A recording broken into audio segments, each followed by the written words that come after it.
From the BetMGM Network, it's time for The Daily Tip. This is like Disneyland for adults. If I wanted to have fun, I was going to go to Disneyland with my kids. With Michael Jenkins. Honestly, you could talk me into just about anything. Like, you want to do shots? All right, let's do shots.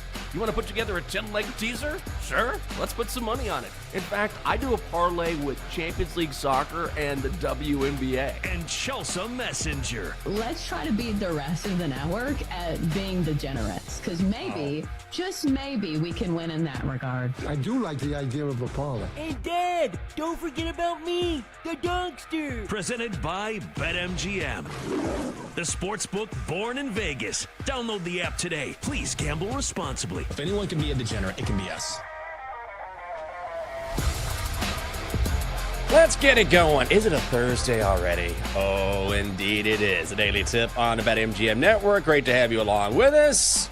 I'm Michael Jenkins. She is Chelsea Messenger. Coming up in the next 3 hours, we are speeding towards the weekend. We're going to get you caught up on what we saw last night in Oklahoma City. It was not close. The Thunder all over the Timberwolves in the Western Conference Finals. In 20 minutes, how about some NFL news? The Bengals are hell-bent on not having another slow start to their season. Find out what they plan on doing about it. At 6:40, we'll stay in the AFC, have some Chiefs news surrounding the new partnership between Patrick Mahomes and Travis Kelce. At 7 o'clock, time to focus on Madison Square Garden. The Knicks trying to stay alive against the Pacers. We'll look at a very small baseball slate today. Then, at 7:40, we'll have our weekly Thursday draft featuring the best drinks of summer. And the 8 o'clock hour, we bring in our good friend Pam Maldonado from ESPN and Tennis Channel to chat about the French Open. Donkster time. And your best bets, our best bets, come your way at 8:40. I'm Michael Jenkins. Again, she's Chelsea Messenger. Chelsea, how are you on this Thursday?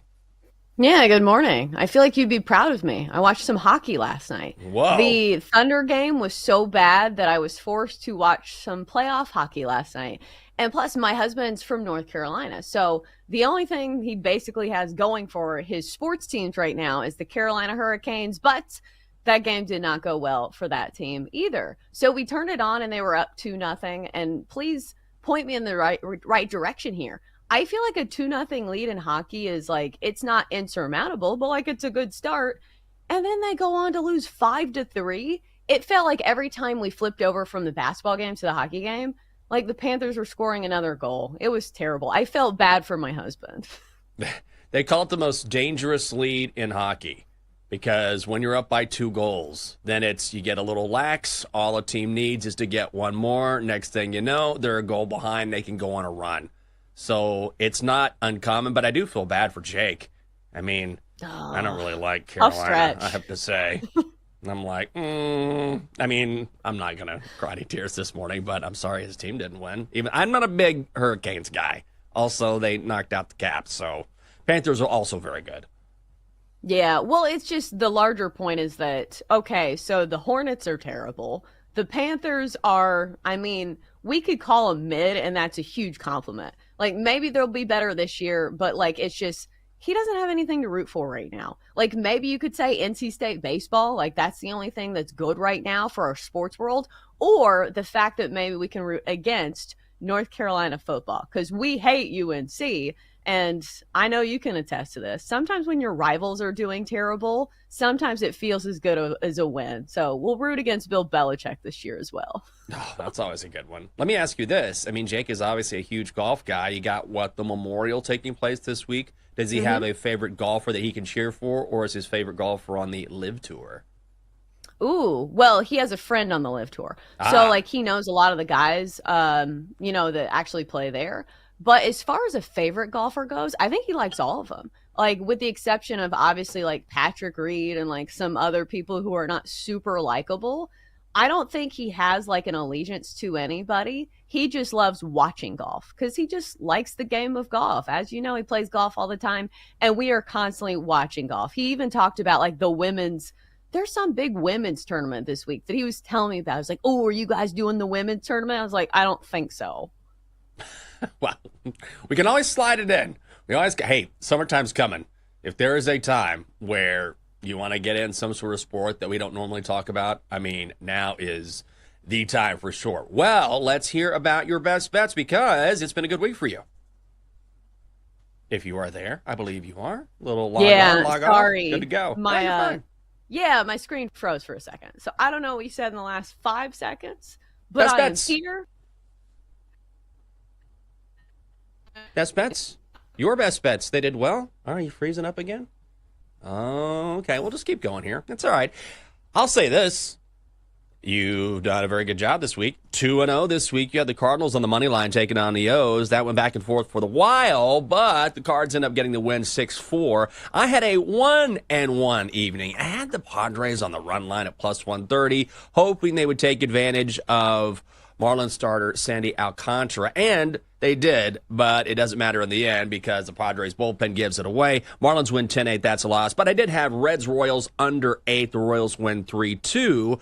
As for the Dogster, he was laying 8.5 with the Thunder last night, hosting the T-Wolves. Easy win for Oklahoma City. We're going to talk about that. That means for the week, Chelsea, again, you are 2-0. I'm 1-1. The Dogster is 1-0. How you doing now? Yeah, I think I'm back. Can you hear me? I can. All is well. Just like all is well in Oklahoma City, because the Thunder took care of business last night against the T-Wolves. 124-94. It was not close. Thunder laying 9 there, minus 377 on the money line. Total set at 222 on the under hits, and as they often do, the Thunder get it done with their D. Randall off the bounce. Caruso knocks it away. Comes up with a steal. Throws it back, and Gilgeous-Alexander, the unselfish play. Call from ESPN. SGA, 34.7 boards, 8 assists. He was everywhere, especially in the first half. Gilgeous-Alexander, left hand, and lays it up and in. Once again, ESPN, all of the calls here. Chet Holmgren, 22.7 boards. Jalen Williams with 19. The Thunder jump out quickly. They lead 11-3, rolling to a victory, now headed to the NBA Finals for the first time in more than a decade. Another 30-point-plus win, as Dillingham will dribble it out. Well, the magical season continues. The Oklahoma City Thunder are going back to the NBA Finals. Yes, they are. And surprise, surprise, it is another honor for Shai Gilgeous-Alexander. The winner of the Magic Johnson Trophy for the 2025 Western Conference Finals Most Valuable Player is Shai Gilgeous-Alexander. Stunning. This game, not stunning. I mean, it was just a dominant performance. We were sort of discussing yesterday, will Oklahoma City come out and just assert their will and play that complete game that when they play makes them almost impossible to beat? That's what they did, Chelsea. Oh, absolutely. This game was never close. Wire-to-wire win for Oklahoma City, jumping out to a 26-9 lead in the first quarter. I turned on this game and I thought to myself, did the Timberwolves even get off the bus? I understand that the Thunder are the better team. And during the regular season, they were one of the best defenses that we've seen during, this era of the NBA. And we continue to see that throughout the postseason. But the lack of effort, it feels like, from the Timberwolves is really disappointing. The fact that the Nuggets, a team that was like Nikola Jokic and a bunch of guys that were, battling injuries, took the Thunder to 7 games, and then Minnesota gets 1 win in this series, and the rest it feels like are blowouts. They had that one close one last game, but still, it just feels like a really disappointing series for the Timberwolves. And you said something about the Magic Johnson Trophy. I feel like this is a fun way to put it. So it feels like we know what the tweets of Magic Johnson usually entail. It's something that's like very obvious, and he's like 6 months behind. So he tweeted this last night. I want to apologize to the Oklahoma City Thunder for underestimating them and not thinking they were ready to compete for a championship. So when Magic Johnson says something, it's officially way past due. So now I think we can all agree that the Thunder look like a team that's ready to win an NBA Finals. Yeah, Magic said, congratulations to the Kansas City Chiefs on back-to-back Super Bowl wins. It's like, yeah, well, not wrong, but also just a little late. No, I know what you're saying. When Magic says it, then well, it's definitely official. But I'm like you, where I'm not surprised that the Thunder won this series. I just thought the Timberwolves would make it interesting. I thought the Timberwolves might push the Thunder more than they did. But if we looked at the series prices, which are not always right, look at the Knicks and Pacers series, for example, but the favorite was Thunder to win the Western Conference Finals 4-1. That's exactly what we saw. I just thought the Timberwolves would step up in a way where at least this would be competitive. They had that one win where, yeah, they blew the Thunder out of the water, but outside of that, this was just all Oklahoma City. Let me put it this way. I didn't think that the Nuggets would be a bigger challenge for the Thunder than the Timberwolves. Yeah, I think a lot of us are shocked at that because, again, the Nuggets were a team that fired their head coach. They were battling with all those injuries, and they're just an older team that was running out of gas. Like, I don't know what the Timberwolves' excuse is. I think maybe you always start with the superstar, and maybe it's not fair to say because Anthony Edwards is merely 23 years old. But you look at the roster of Oklahoma City, it's not an old team. In fact, as a team, the Thunder are a younger team, and they look like the much older team in this series. Like, the defense certainly deserves some credit, but Anthony Edwards being limited to under 20 points in 3 of the 5 games, like, that's something you can't have from your superstar.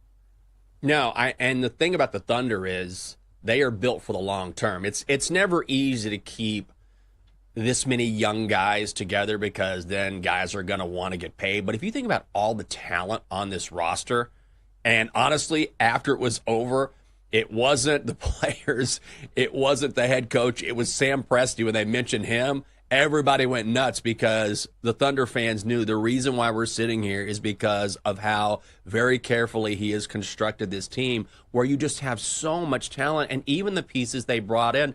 Like, it's always so fascinating to me, the little things that a general manager might do or that an organization might do, the little pieces they bring in to solidify a championship roster. Like, Isaiah Hartenstein is having a career season.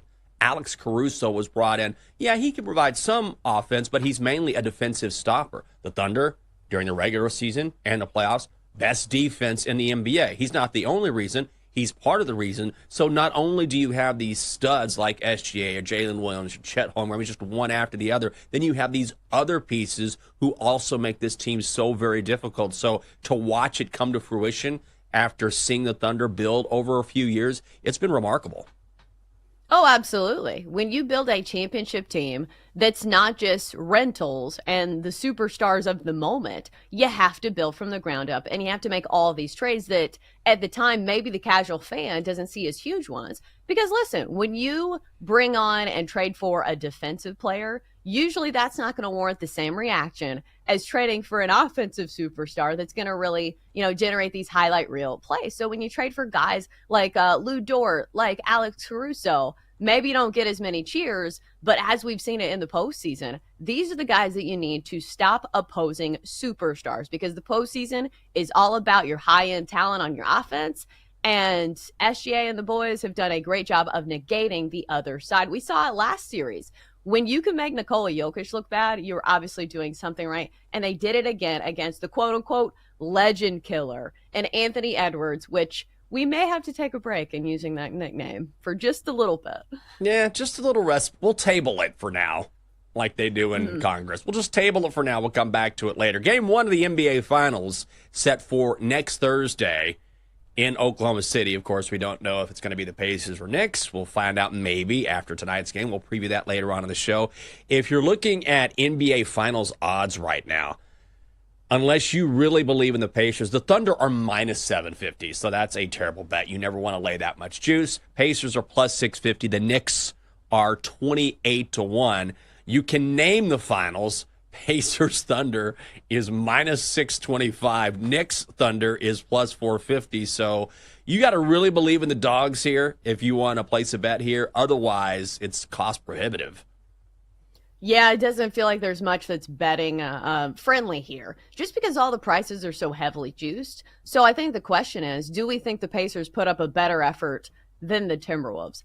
I tend to think that they probably will. But this is one of those where I think I need to watch the first game, and maybe we'll make our decisions after that, because there's no shame in like sitting out the first game of a series and kind of getting your feet wet and understanding some of the matchups. But again, I guess I shouldn't get, the horse ahead of the cart, or the cart ahead of the horse, because the Pacers still have to beat the Knicks to advance. Yeah, I can't wait to watch this game tonight. It's going to be really exciting. It's been such a fascinating series because of so many different storylines that go into Pacers Knicks. But I do think that the Pacers, if they end up getting to the NBA Finals, they will be an interesting matchup for the Thunder because they will be willing to, you talk about a high-scoring fun series, like potentially that could be a blast because these two teams each are deep, each can go back and forth.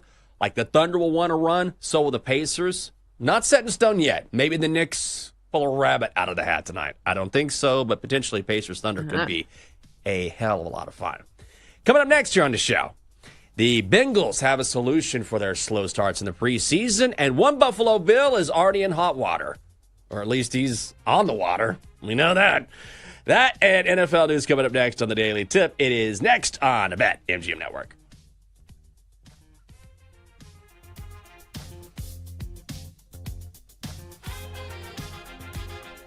Chelsea and Jenks will be right back on the Daily Tip on the BetMGM Network. Download the app today. Please gamble responsibly.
to The Daily Tip, presented by BetMGM, the sportsbook born in Vegas. Download the app today with Michael Jenkins and Chelsea Messenger on the BetMGM network. Welcome back to the show. It is a Thursday of The Daily Tip on the BetMGM network. Hope you're having a great morning. Great to have you along as we get through the week. Oh, man, we have some great stuff to talk about. Coming up here on the show, one NFL receiver likes doing things his way, but that probably isn't the Patriot way. We will discuss this. So, it's not college football season yet, even though I know Double D and even Denton. I mean, how many days away do we know now? We have an actual number? 98. But who's counting, right? No pause at all. 98. Couple hours extra, too, if you're curious. So, this video, 17 days ago, now 18 days ago, sort of went viral. And it was Dan Lanning getting a pledge from Richard Wesley, who is one of the top edges in the country for the class of 2026, number 3 player in California. So, as part of the commitment to Oregon, the guy gets up, the stud recruit. He's hanging out at the pool, laying back in a chair. He gets up. Dan Lanning is there, the Oregon head coach, takes off his shirt, and they jump into the pool together. Well, now, Richard Wesley has decommitted from Oregon. Oh, no. Imagine if you're Dan Lanning, and you're like, you know what? I don't really want to take my shirt off and jump in the pool here, but this is a 5-star. He's one of the best edges in the country. We're going into Cali. I need to make my team better. I'll do it. I'll do it for the gram. I'll do it for X, whatever. He does it. Less than 3 weeks later, this guy's like, you know what? I don't think I want to go to Oregon. By the way, he's going to visit, I believe, Texas and Ohio State. So maybe Sark. Maybe Sark will go just like, you know what? Speedo, I'm jumping in with this guy.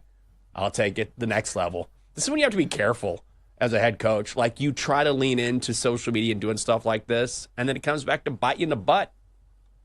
Yeah, with your shirt off for the world to see. This feels like it would be straight out of like the Jim Harbaugh playbook. Doesn't it feel like jumping in the pool with a recruit?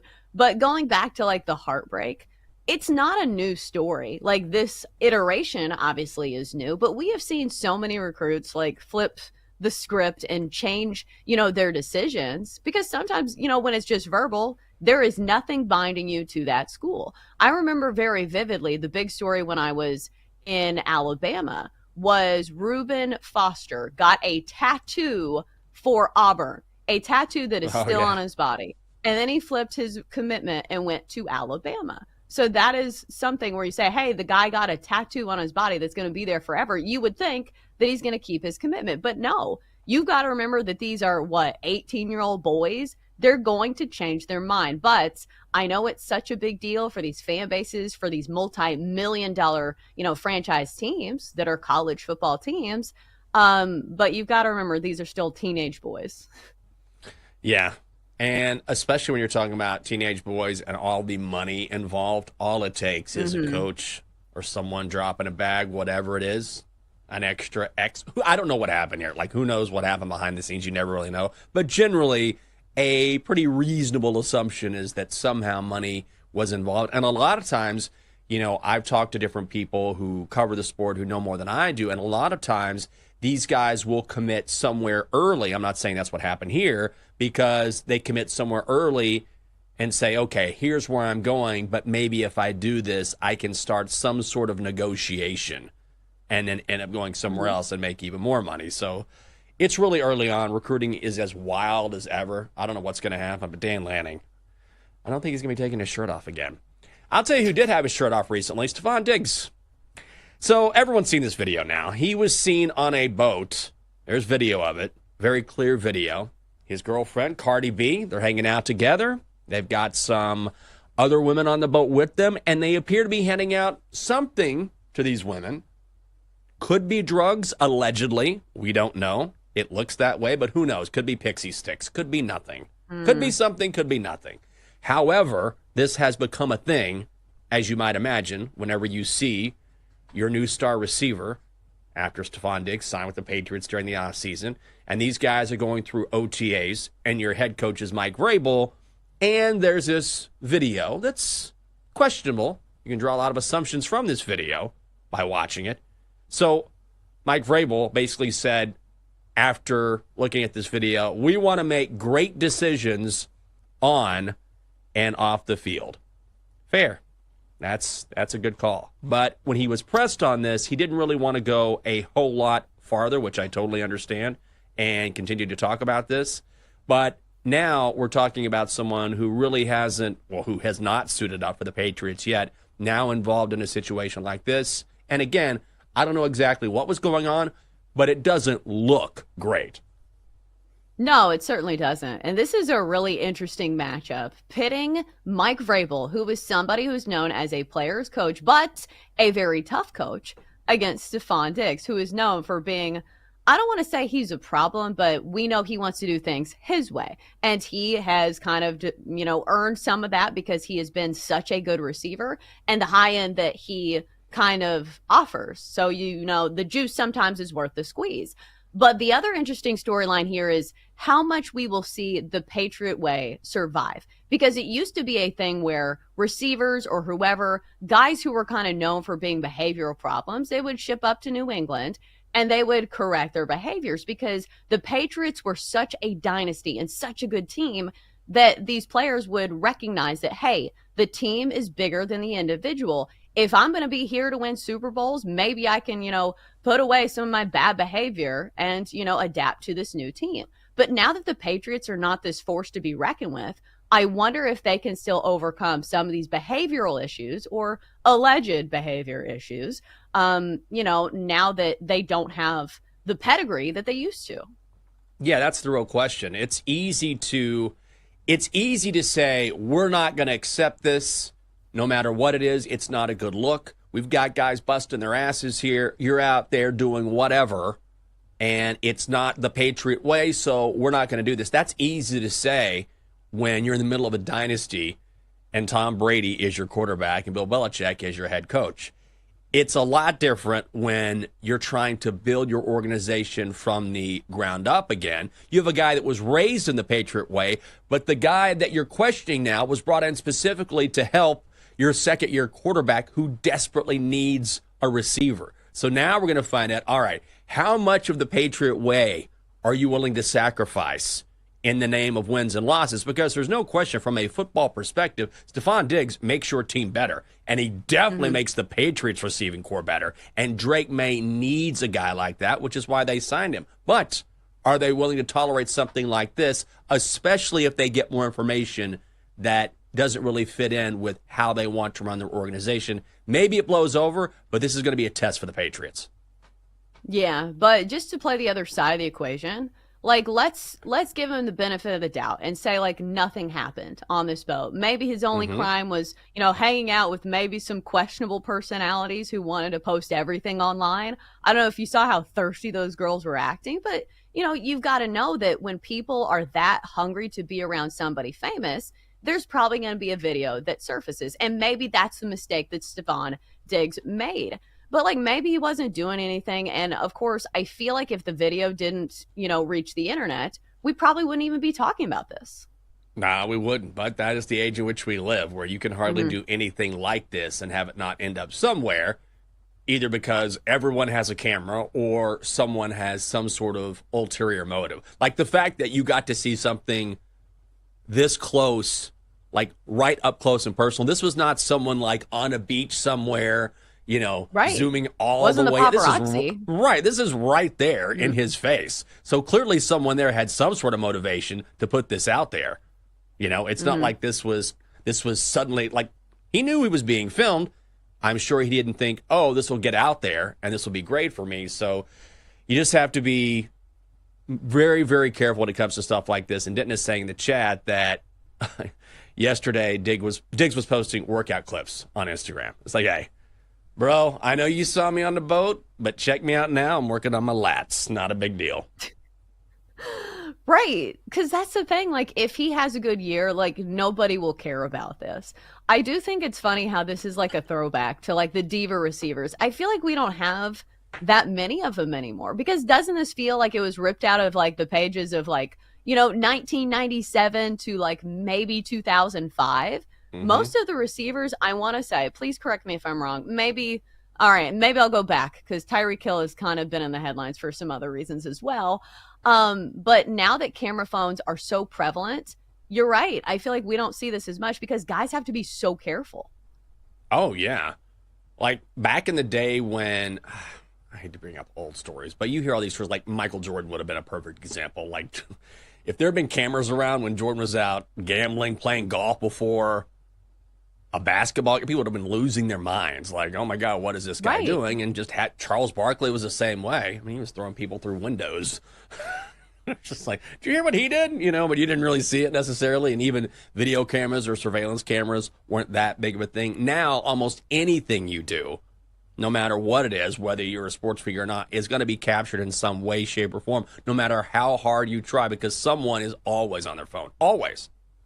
Yeah. Who's the last great diva receiver? Is Tyreek Hill like the last of a dying breed? Stephon Diggs? Are these like the last that we'll see? Because we used to see this all the time. Like you were talking about like teams and players that would be in hot water if camera phones existed. Like, remember the Cowboys when they were like at their heyday? I feel like they were a team that definitely would have gotten in a lot of trouble if people would have had camera phones at that time. Like, who are the great ones? Like, Deion Sanders obviously was a diva. I'm not saying he was a bad person, but do you get what I'm saying? I feel like that's not really a thing like it used to be in the NFL. I mean, I think receivers will always be divas. Like, just in general, they're divas. A.J. Brown was complaining about not getting the football last year when the Eagles were in the middle of a winning streak. Reading a He's book. like, I want the football. Like, even receivers will tell you, yeah. Or like cornerbacks will tell you, oh, dude, receivers, no one is a diva like a wide receiver, because even if the team is winning, if they're not getting their touches, then they're going to act out or say something.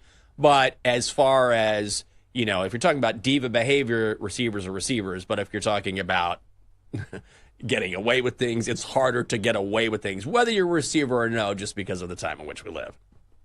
Yeah, maybe Odell Beckham Jr. was like the last that did those things, because I always think of him on the boat. Maybe that was the last like infamous incident when it comes to receivers. But listen, it feels like now it's switched to the quarterbacks are just so important. I'm not saying that receivers aren't important. It's just we've seen some quarterbacks have really good years even without like big name receivers. Or maybe it's just the big name receivers in this day and age are not doing mostly bad things. Like I'm just mainly looking at like the receivers in Cincinnati. And maybe the fact that they're in Cincinnati, there's just no water to go on. I can't do bad things in Cincinnati because there's no social life there. Well, Jamar Chase was talking yesterday, since we're talking about receiver. I mean, I think he's sort of a D. I just think all these receivers, and I love Jamar Chase, but like Justin Jefferson, these guys, they got to get their money and they got to get their touchdowns. And you know what? They're good enough to demand it. That's why he got paid during the offseason. But he played reporter yesterday, so he asked a member of the Cincinnati media about the Bengals' slow starts, which we've seen the past couple of years. And then Chase said, sounds like we need to play in the preseason then, huh? He says that because in last year's preseason, these starters played in only one series the entire preseason. Bengals started 0-3, finished 9-8, so that is going to change this year. Bengals head coach Zach Taylor says, yeah, we're going to play these guys more in the preseason and get them ready to go. And it sounds like, if you listen to Jamar Chase, it sounds like these guys want more action in the preseason, which generally isn't the case if you're an NFL starter. Like, you don't care about the preseason. They're like, give me the games that count. But these guys know we can't afford another slow start.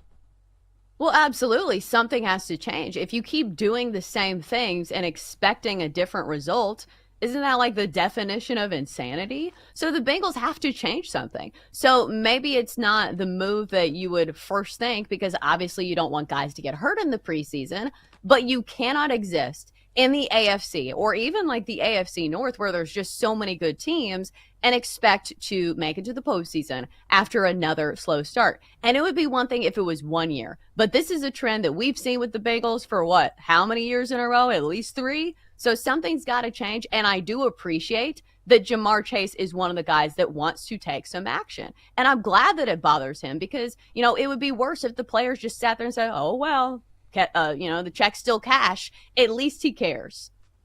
Yes, he does. And when you have a leader care like that, it's a big deal for the rest of the team, setting that example. If you're looking at odds right now and you're curious, I'll tell you what, Cincinnati at 20-1 to win the Super Bowl is pretty enticing. They're 10-1 to win the AFC. If you're looking at division odds, not surprising. Ravens favored at -135, but the Bengals right behind them at 2-1, Steelers 6-1. The Browns 30-1 to win the division. They're going to be so bad this year. Coming up next on the show, we will stay with the NFL. Patrick Mahomes and Travis Kelce take their connection to the dining room. That is next on the Daily Tip on the BetMGM Network.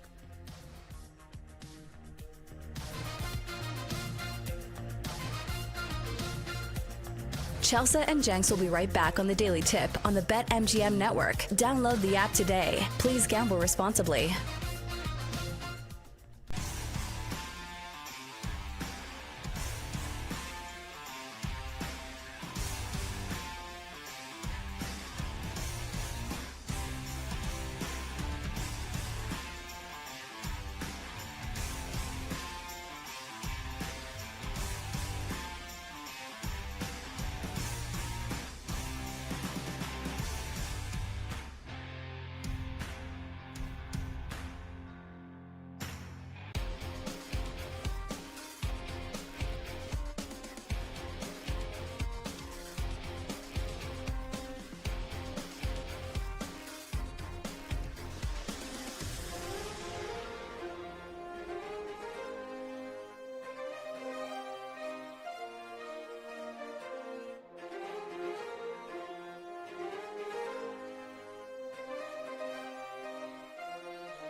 Michael Jenkins on the BetMGM Network. Presented by BetMGM, the sportsbook born in Vegas. Download the app today. Please gamble responsibly. Welcome back to the show. Great to have you with us on a Thursday. It is a daily tip on the BetMGM Network. BetMGM, the sportsbook born in Vegas. Not even paid to say it. It's the truth, baby. Remember back in the day when I asked for a robe from BetMGM? I'm going back to it. All I want in these inflationary times is a nice terry cloth robe. I will wear it for a full week on the show. Anything under that robe, it doesn't matter because I will wear the robe tight. It will be comfortable, and I want a big lion's head on the back of that robe. On the front, think about it, emblazoned BetMGM gold. Gold is best. And on the back, beautiful lion's mane. I'm sitting, it's the morning. Who doesn't want to wear a nice, comfortable robe in the morning and make some pics? There's got to be a way. I said this a couple years ago. I'll say it again. I've seen an advertisement where Jamie Foxx is standing next to a BetMGM Formula One car. If they can make that, they can make a robe. It's Vegas. Anything can happen in Vegas. And I am back on the train. Can we make this happen? I'm hearing you're a man who can make things happen. It's like Shawshank Redemption. Squad robes? Yeah, squad robes. I mean, if they're happening for you, they might as well happen for everybody. Yeah. I'm sure you can add one of the, there's an MGM that's 7 miles from us right now. We might have to go talk to some people. That's a good idea. You just walk in and you say, who do I have to talk to around here to get a robe? You'll say, sir, security is going to escort you out immediately. It's what's going to happen. It's been a running thing on the show, Den, for 3 years now. Mm-hmm. So listen, I don't want you to get too, ahead of yourself because it might be a difficult task. I don't know if they just don't want Jenks in a robe, but listen, we've been asking for a long time, and this feels like a very small ask. I'm not sure where the red tape is, but we do need to get this done. I think I have the sneaking suspicion that Jenks, it's like the day after you retire, they'll send you one. It's going to be like Pete Rose. Major League Baseball. The day after I die, they'll lay it over my casket as it's going down into the dirt. I feel like they can't be that expensive. Right? No. That's why it's surprising. If it's a nice robe that feels very comfortable, maybe $130. Maybe. I'd buy it. Doable. I'd buy it. Very doable. I shouldn't have to buy it.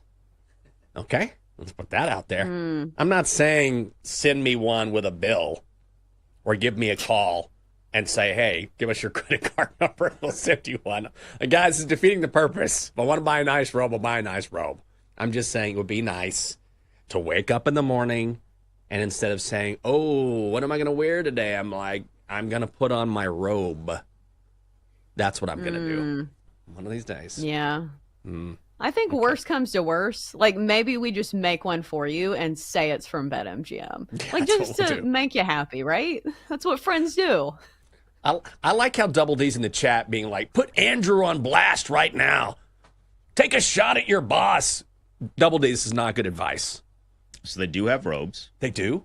MGM Grand has robes. They are a very cool $140. Are they?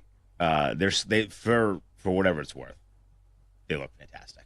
Do they really? They look very, very Can't nice. do this show. This is Robe Talk. Welcome to Robe Talk on a Thursday. The fact that they already exist is even more disappointing. Exclusive robes and slippers. They do look gorgeous. Yeah, they got some textured robes in there. I was looking at Skyloft's textures for $115. Oh my God! They can't throw a $115 to a guy that's been on the network for nearly 5 years. You can't embroider a robe with a lion's face, and don't let a kid do it. Make it professional. Okay. I want one of those. And the nice matching robes. slippies. Yes. We're a morning show. If anybody deserves some house slippers, it's us. That's incredible.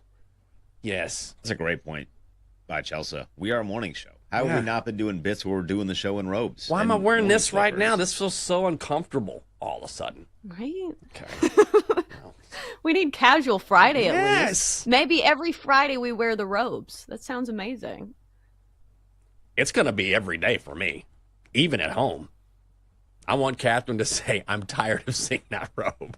That's how much I want to wear that robe. All right, I'd wear it out. Maybe I'll wear it out in Kansas City because Patrick Mahomes and Travis Kelce are opening a restaurant together in Kansas City. It's inside the Lowe's Hotel in downtown KC. It's called the 1587 Prime Steakhouse.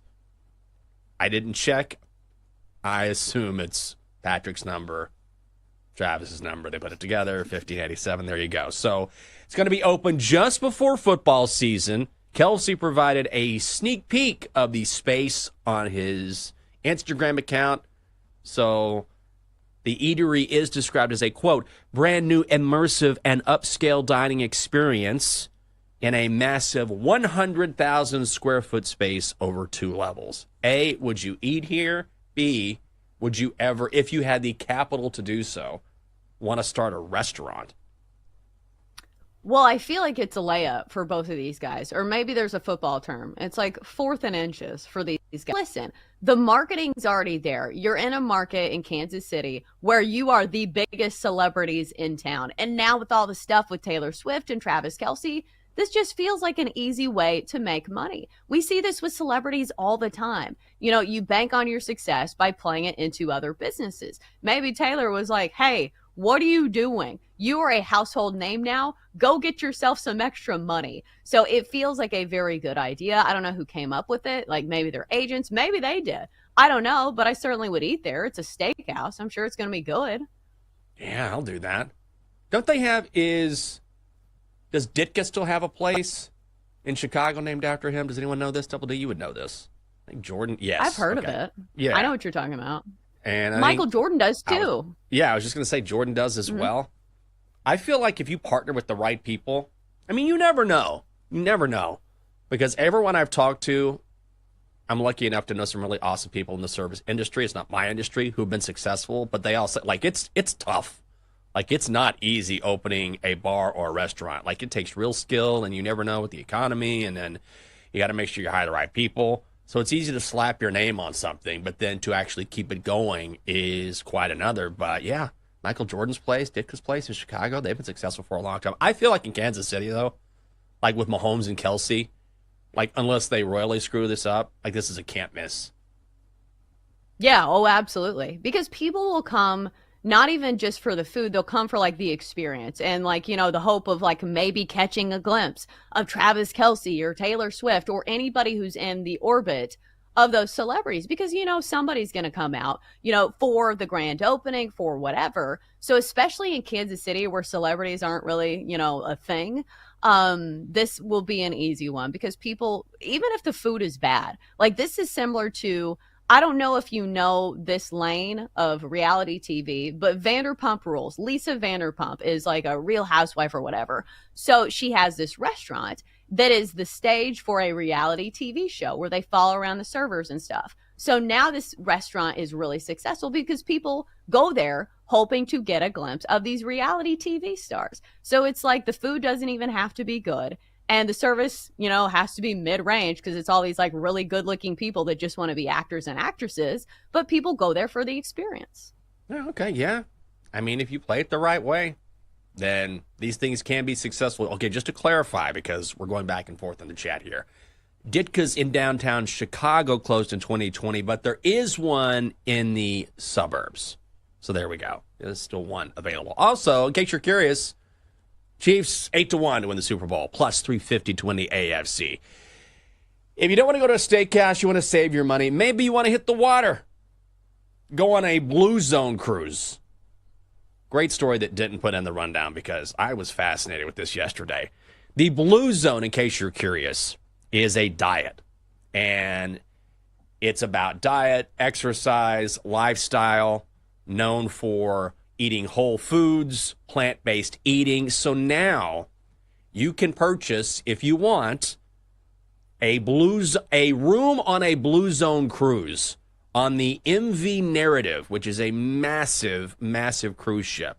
So if you want to live the rest of your life on a cruise ship, you can buy a room on this On this cruise ship where everyone is into wellness, right? They're going to have saunas, hydrotherapy, gyms, yoga rooms, cosmetic treatments, so you can always look your best.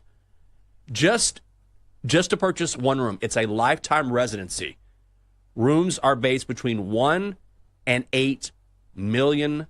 That does not include the extra fee, which is the all-inclusive rate each and every year to pay for laundry services, to pay for food, whatever. It also does not include if you go to port somewhere and you're visiting.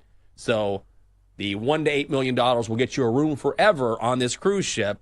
Then you have to have the extra cash. If you had the cash to do it, would you go on a Blue Zone cruise? Everyone looks great, feels great. You're a health nut. Well, I don't say health nut, but you're in very good shape. I feel like this is tailor-made for you.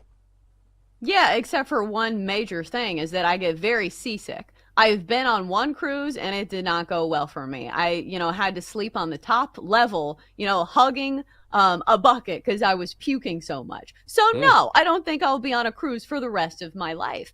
And I feel like it fails to mention like where they're even going. Because if you're just on this cruise in the middle of the ocean, and I understand like all the benefits sound great, but like, do you really want to spend your life just, cooped up on a ship? I understand it's a big ship, but they haven't said where they're even going. Like, are they going to be traveling to Europe? Are they going to the Caribbean? So I feel like I would need more details before I even think about it. But for me, because I get seasick, it's an absolute no for me.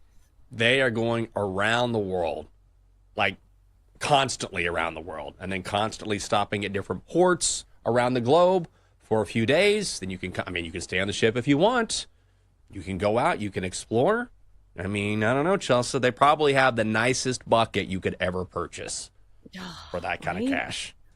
I guess it's but if it's lifetime, like that's actually not that expensive, right? $1 million for your life for rent. It's not expensive. Like the expenses are paying every year for all the all-inclusive stuff on the boat, but $1 million for a room for the rest of your life is on a cruise ship actually not too bad.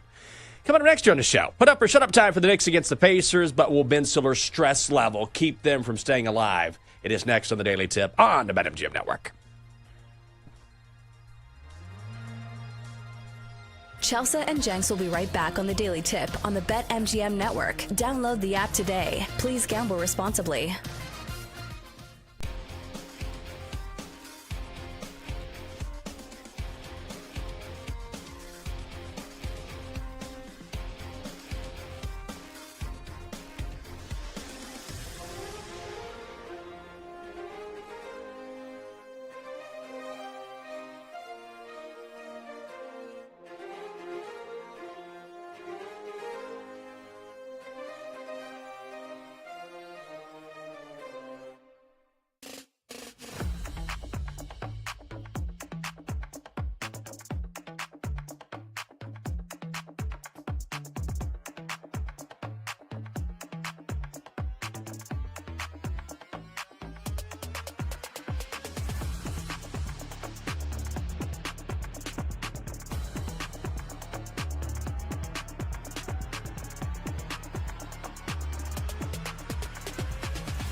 It's time for the Daily Tip This is like Disneyland for adults. If I wanted to have fun, I was going to go to Disneyland with my kids. with Michael Jenkins. Honestly, you could talk me into just about anything. Like, you want to do shots? All right, let's do shots. You want to put together a 10-leg teaser? Sure, let's put some money on it. In fact, I do a parlay with Champions League soccer and the WNBA. And Chelsea Messenger. Let's try to beat the rest of the network at being degenerates, because maybe, just maybe, we can win in that regard. I do like the idea of a parlay. Hey, Dad, don't forget about me, the Dunkster. Presented by BetMGM. The sportsbook born in Vegas. Download the app today. Please gamble responsibly. If anyone can be a degenerate, it can be us. Good morning. Hour 2 of the Daily Tip starts right now on the BetMGM Network. I'm Chelsea Messenger. He's Michael Jenkins. Over the next hour, we will touch them all. We'll start with NBA. The Thunder, of course, punching their ticket to the NBA Finals last night. Can the Pacers do the same with a win in New York? Odds makers say not so fast. In this segment, we'll discuss if the Knicks really deserve to be 5.5-point favorites tonight and which side we will be taking. At 7:20, we'll go on to our baseball talk and a very small slate today. Jenks, I was very disappointed when I was looking last night at some of the games we could bet on. One of those being a doubleheader, I guess two of those a doubleheader. We'll try to navigate the slate as best as possible. And then at 7:40, we continue on with our summer draft series. So this time we're doing our favorite summer cocktails. I guess you could do mocktails if you really wanted to, but I know everybody on this show, and I'm pretty confident that everybody is going to be choosing alcohol. Jenks, let me ask you, have you ever done a stretch where you haven't drank alcohol? Have you ever done dry January? I think I'm about to try here over the next month, I believe. I'm going to give it a shot. Dry summer? Maybe. Oh, My God. that hurts my heart. We've gone out a lot, and it's been great. But I think I'm just like for my own, like, I think between which I'm fine, but between going to like the ER, I don't think these two things are related. But going there a couple weeks ago, and then we've gone to a lot of events. It's been a blast, but I think I'm just going to give myself a mental break. Like I've been working on, this is such a deep dive you did not ask about. I've just been doing a deeper dive on like more like meditation and being a little more mindful and trying to take a little bit more care of myself. I think that trip to the ER kind of scared me a little bit. Not that I'm just fine, but I'm going to try, I believe, over the next, I say that I'll probably be out this weekend. So we'll see how long this goes. But I'm going to try at least mitigate that over the next month or so. Well, I respect the fact that you are trying to work on things. But I will say, as somebody who took a 9-month respite from drinking when I was pregnant and I couldn't drink, even if I wanted to, summer, I think, was the hardest time to not drink alcohol. Because listen, isn't this like one of the best feelings, like as an adult human, sitting on a patio and drinking an ice cold beer, like in the summer? Oh man, that just hits different. Like I'm a huge fan of seasonal beers, not to spoil some of my draft selections. But I just think that's the season where I want to drink the most is the summer when it's hot and you want a refreshing cold one to go along with the weather. Yeah, we did that last weekend. It was awesome. We were sitting right out here outside Nats Park. The Nats were playing the Giants. We weren't at the game, but we came down here to Navy Yard and we found a couch outside where it was just us. And it was perfect for me because the sun was sort of blocked. So here we are, not even undercover. And we just sat there. We had a little area to ourselves for, I don't know, 2.5 hours. And it was like, I don't know, like 78, 79. It's perfect weather, not too sunny, not too cold. We just sat there and had some drinks and enjoyed ourselves. It was awesome. Yeah, but I will say this has become a trend with like the younger generations, like maybe not with us, but Gen Z has this thing where they go out and order mocktails. So a lot of restaurants and bars now serve these. What's wild to me is what they charge for them. Because I remember when I was pregnant, I went out in Chicago with one of my friends and they charged me $12 for a mocktail. I'm like, this is a ginger ale with like, you know, something on it, like a sprig of parsley or something. They're like, it's $12.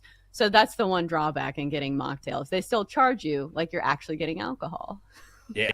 Well, the thing is, too, one drink that I've gone to is what I call the old Dr. Bob, which is basically just Tito's, splash of crayon on a lime, And the reason why, there's a whole story behind that, which goes back to a guy that essentially took me on a recruiting trip when I was in Boise, a pediatrician, which I think I told the story a long, long time ago. Anyway, he used to drink those, even though it's just basically vodka splash of crayon. But depending on where you go, like sometimes they'll mix it up and it's like, here's your little bit of vodka and here's some crayon. But if you go to the right spots, it's like, let me fill you up and then throw a splash on there. And all of a sudden, it's a totally different drink. So depending on where you go, I've definitely figured that out in the city. Like if you want a much stronger pour, this is the place to go. If you want more of a balanced pour, you go here.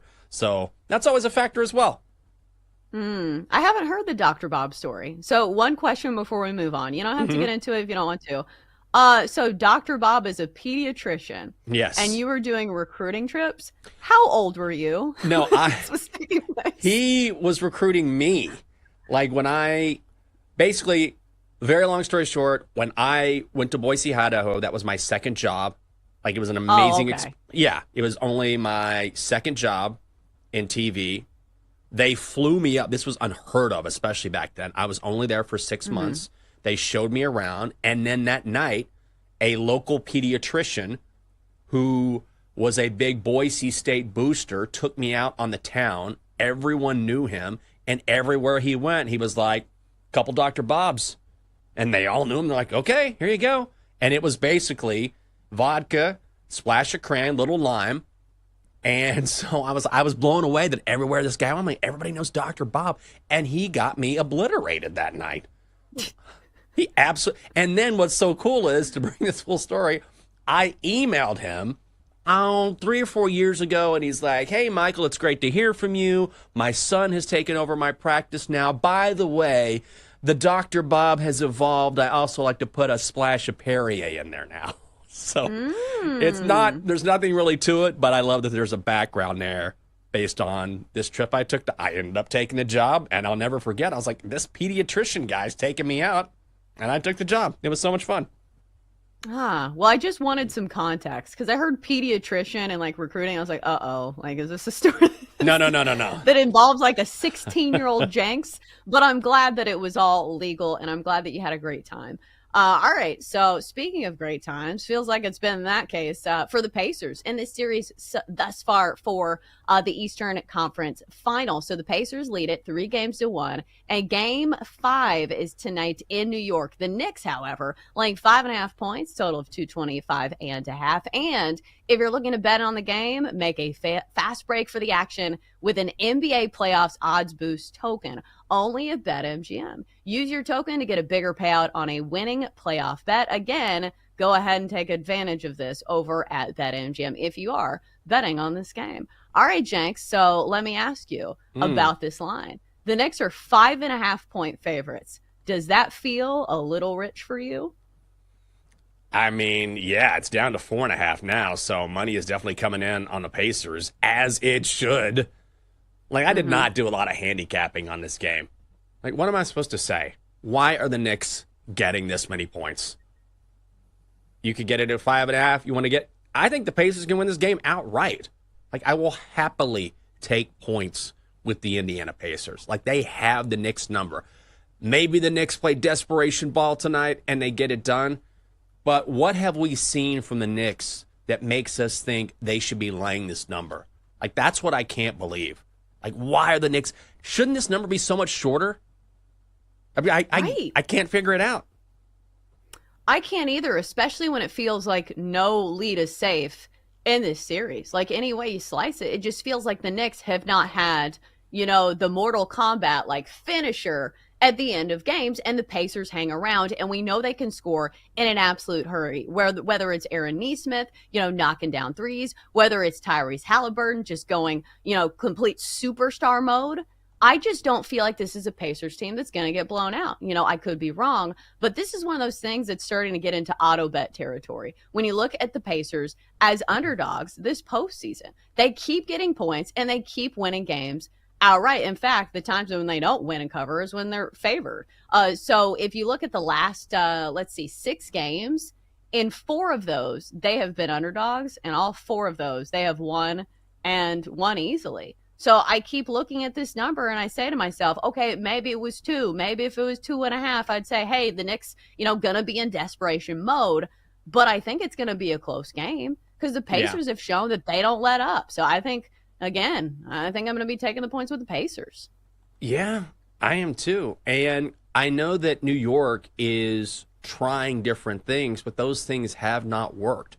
Like we have seen, okay, let's take Cat out of the lineup. Let's put in Mitchell Robinson because he's more of a defensive stopper. So that'll give us an edge on the boards, which is true. But then you're taking more of a liability when it comes to the offensive end. Like Tibbs is trying everything. I just think the Knicks are worn out. And the Pacers' depth, especially, look, we knew this was going to be a thing going into this series. We knew Indiana was the deeper team. But the longer this series goes, the longer the playoffs happen, then the more that depth becomes an advantage. So especially now, if you're the Knicks and your starting five has played more than any starting five in the NBA all season, and the Pacers want to run you up and down the court, and you've had issues with defense going into the postseason, like it's just hard for me to make a case for New York. The Knicks, of course, they could win this game. I feel like I always have to qualify it. Of course it can happen. But at least for me, I can't make a strong case for New York. Yeah, not at this number. Like, I can maybe make a case for them winning, but I don't want to lay that many points because we're getting into multiple possession territory. I know it's gone down from 5.5 to 4.5, but still. So let's talk about maybe some other factors in this game. Obviously, whenever it's an elimination game, I look at the superstar who's on the brink of elimination, and usually that is a solid play, unless your name is Anthony Edwards and you go ghost mode against the Oklahoma City Thunder. But looking at Jalen Brunson, he has very much been a steady force for the Knicks. So let me ask you, Jenks, is there any way that Jalen Brunson goes quiet in this game? I feel like there's no way. No, I think if you want to bet the Knicks, bet on Jalen Brunson. Like, he's the only guy you can count on that roster, I feel like. Where look, the Knicks may go down tonight. They may lose outright. I think that's a strong possibility. But at least Jalen Brunson will probably perform. And he's going to have to. He's going to have to step up and play at an absolute elite level in the clutch, which he normally does.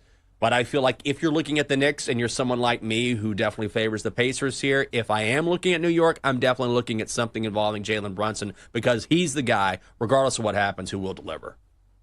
Yeah, absolutely. You're not going to get any type of discount on Jalen Brunson, I'll say that. His points prop is set at 30.5. It does seem pretty high, but still, you look at some of the outputs that he's had.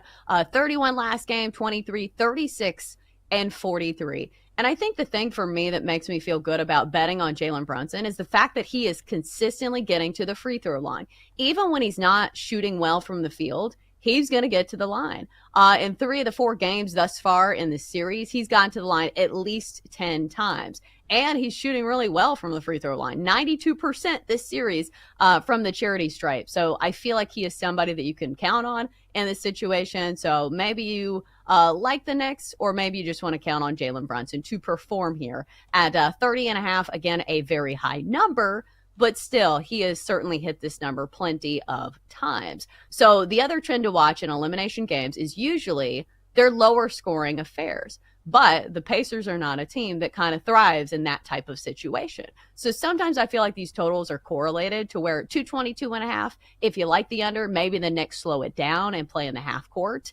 But if you think the Pacers stand a chance and you think their offense can't be slowed down, I think that kind of goes towards the over. Jenks, do you have a feeling on a total here? It's right there. The number is... I don't agree with the number when it's the Knicks minus 4.5, but I do think the number is pretty close when it comes to the total. It has not moved. It's stayed right there. I would go to the over. I mean, I'm just trying to keep this in line with how I think the game will go. And I think the Pacers have done the best job of sort of controlling tempo here. New York has not done a good job of getting back on defense, which is why the Pacers lead this series in the way that they do. And the Pacers have been an over team for most of the series. I mean, a lot of times when you see a battle like this, the question is which team is going to control the pace of play and sort of dictate how they want the games to go. The Pacers have done that. They have been the team going up and down, and the Knicks have not been able to keep pace, not been able to slow things down. So I would lean to the over. Yeah, I think I would as well, just because I think it's going to be another Pacers game.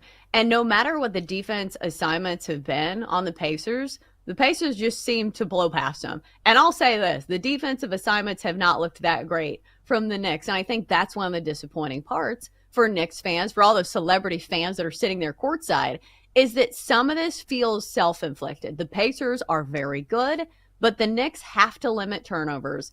And they have to be better on defense. Some of these blown assignments, it doesn't look good for the players, and it doesn't look good for Coach Tibbs. So maybe we'll see a better effort tonight because, of course, the season is on the line at MSG. But I think we're going to be on the Pacers. All right, coming up next, time to switch gears, go to baseball. It is a very small slate today, but I bet we can find some things to bet on. That's next on the Daily Tip presented by BetMGM.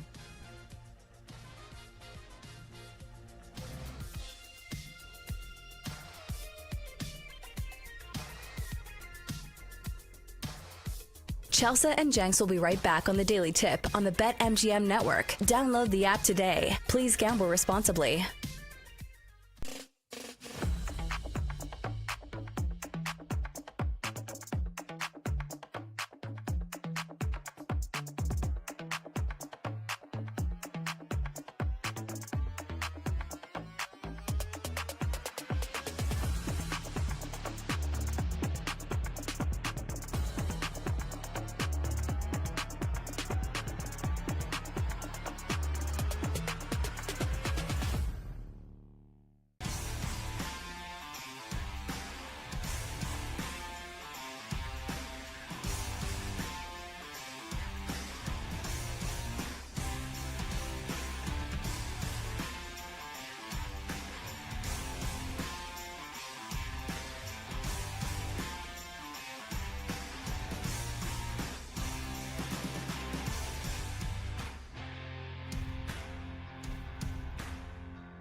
and Chelsea Messenger on the BetMGM Network. All right, we're back. It's a Thursday. I'm Chelsea Messenger. He's Michael Jenkins. And in a few minutes, we will be bound and determined to find some things to play on the baseball slate today. Granted, it's a very small slate.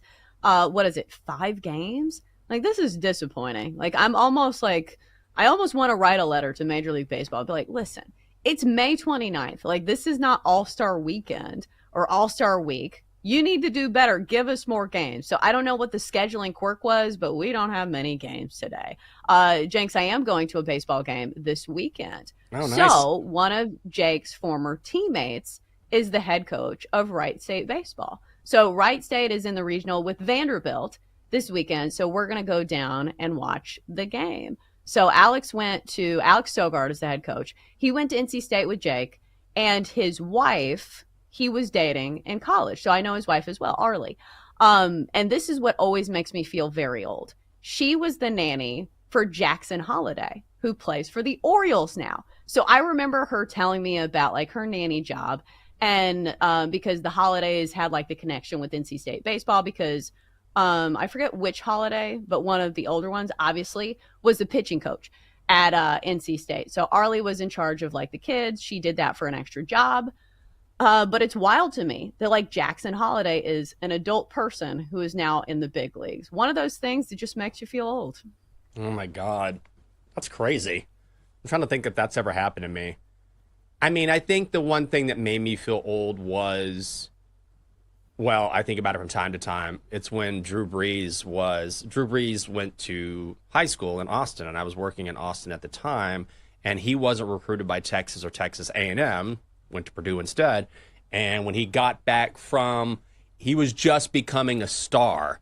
And then I went over to his house and did a one-on-one interview with him and what it was like sort of, leaving Texas and sort of starting to make his mark. And now I'm like, oh yeah, this guy, that was so long ago that now this guy is Super Bowl champion, one of the greats to ever play the game, like the Hall of Fame, that kind of thing. And I'm like, oh yeah, I remember him going to his house and sitting across from him when he was just out of high school, like a year or two. And I'm like, you are so old, Michael. So it's weird to see someone when they're younger and then years later, you're like, oh my God, look at you now.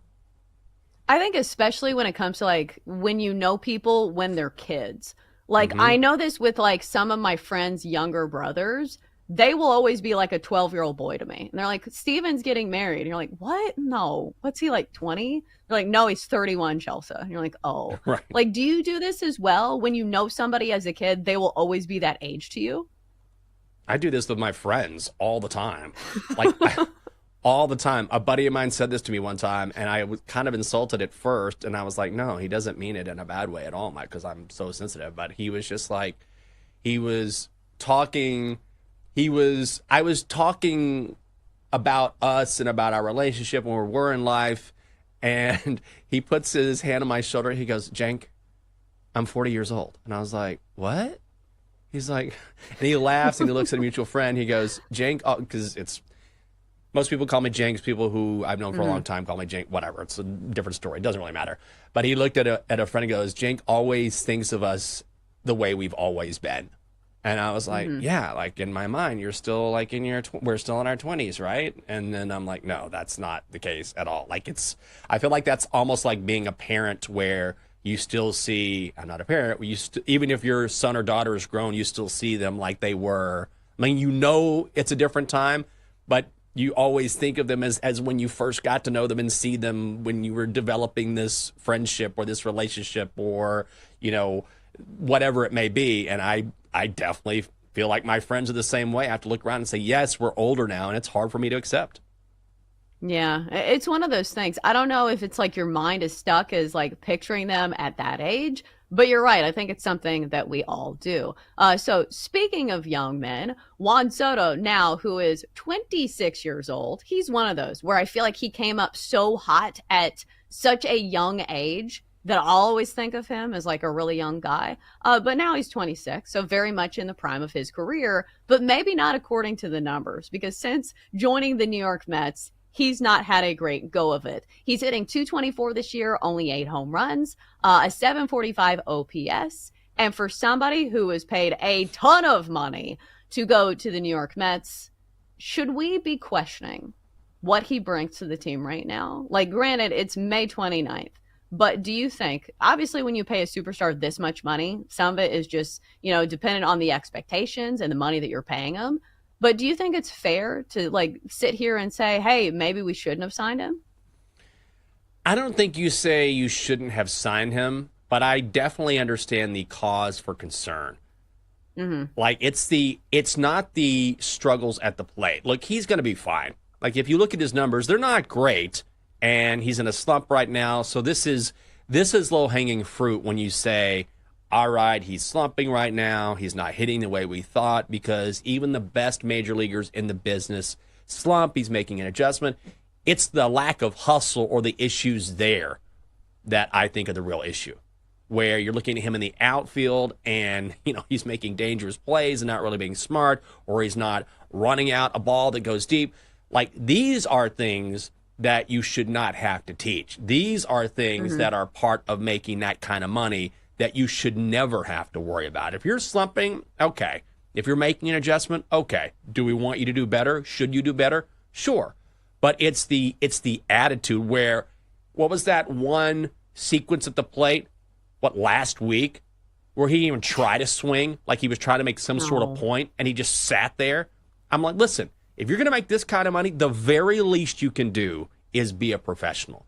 And when you see him not being a professional and acting in this way, almost pouting because he doesn't like the criticism or doesn't like where he's being moved in the lineup, whatever the issue is, I don't know if there's anything going on internally. Maybe he doesn't like the criticism. Regardless, you got to be a pro.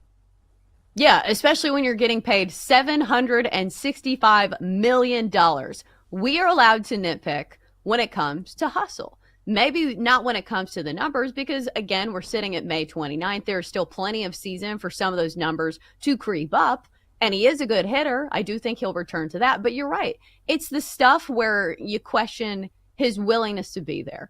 And that specific at bat where he's literally just standing at the plate with his bat on his shoulder. I could have done that. You could have done that. Our grandma could have done that. So that's the frustrating thing, is when you see stuff that it feels like it could be corrected. And he's 26. He's not 21. This feels like something where he should know better, and he needs to be putting forth the effort, especially for a team that almost celebrated like they won a World Series when they signed him. Yeah. I mean, this is all on him. I'm glad everyone believes in him, but this is an absurd amount of money. And again, with that comes a great deal of pressure. With that comes the fact that you better perform. And I don't fault the Mets for signing him. I think this is a great signing, and he's worth the money. But at some point, he's just got to grow up. Isn't that what it comes down to? You've just got to grow up. Maybe things aren't going the way you like. Maybe you don't like the way you're being criticized. But if you're going to get up there and not swing, if you're going to get up there and not hustle, if you're going to get up there in the outfield and make boneheaded plays, then that is squarely on you. That doesn't have anything else to do with the clubhouse, with the fans, with the media. That's on you, man. And so I think that's the most bothersome thing at all, is that at the end of the day, it feels like that he wants to place blame elsewhere, and ultimately it's his own damn fault. Yeah, let's put some context into this, because I think it's not exactly the same scenario, but maybe there's some similar things. Aaron Rodgers, when he came to the Jets, people celebrated like they won, a Super Bowl. And they said, this is going to be the savior of our franchise. Aaron Rodgers was on a 3-year, $112 million deal. Let me repeat, Juan Soto is on a $765 million deal. That's a lot more money than Aaron Rodgers was making. And think about the huge deal that people made about Aaron Rodgers and some of his behavior things. But I know there was an injury thrown in there where he couldn't do anything, but you get what I'm saying. I understand the NFL is a bigger sport, but he was being paid significantly less than the chunk of change than Juan Soto is currently being paid. $765 million is an unreal amount of money. And it's all guaranteed. That's the thing. They have to pay him this money. At least in the NFL, which of course it's backwards because I understand why it's built that way, but you're talking about the most violent sport with the least amount of guaranteed money. But that's the thing, is that at least when you sign a bad deal in the NFL, at some point you can just turn these guys loose and save yourself some cash down the stretch. Like, you're paying Juan Soto. Like, you're paying him no matter what. Aren't the Mets still paying Bobby Bonilla still? Like, after all this time? It's remarkable. So this could turn around, right? In a month, this could be a completely different conversation. But at the end of the day, they are on the hook for this guy. And I think that's what it is more than anything else. It's like, wait a second. These are early returns, and this is only the beginning. It's not like he signed this monster deal and, all right, his performance is really tailing off as we get towards the end of the deal. We're just a couple months in, for God's sakes. Right. And listen, if he has some heroic performance in the postseason, ain't nobody going to care about what happened in the month of May. And we've seen it. Juan Soto has delivered in some of the clutchest moments in the postseason. Yankees fans saw it last year. So maybe just hold your horses, because what you signed him for is to win a World Series. So maybe when you guys are in contention in the postseason, that's when the spotlight really needs to be on. Again, he's making a ton of money, but right now the Mets sit at 34-22, just 2 games back of the Phillies and the NL East. So I don't think you need to panic just yet. All right, so maybe we'll get to the slate now. There's only a few games, but maybe we'll try to find some bets in here. So number one, the game that stuck out to me, but it's a doubleheader, the Braves and the Phillies. So, Jenks, I think you know my stance on doubleheaders. I'm not a huge fan of betting on them because they feel kind of wonky to me. But we do get the best pitching matchup of the day between the Braves and the Phillies in Game 2. So it's going to be Chris Sale facing off with Zach Wheeler. Chris Sale this season 2-3 despite a 3.36 ERA. Zach Wheeler is 6-1 with a 2.42 ERA. Philly short favorites here at -120, total of 7.5. So, Jenks, let me ask you, will you bet on this game? And does it kind of make you a little nervous? That's the second game of a doubleheader. Yeah, I really don't want to pick a side here.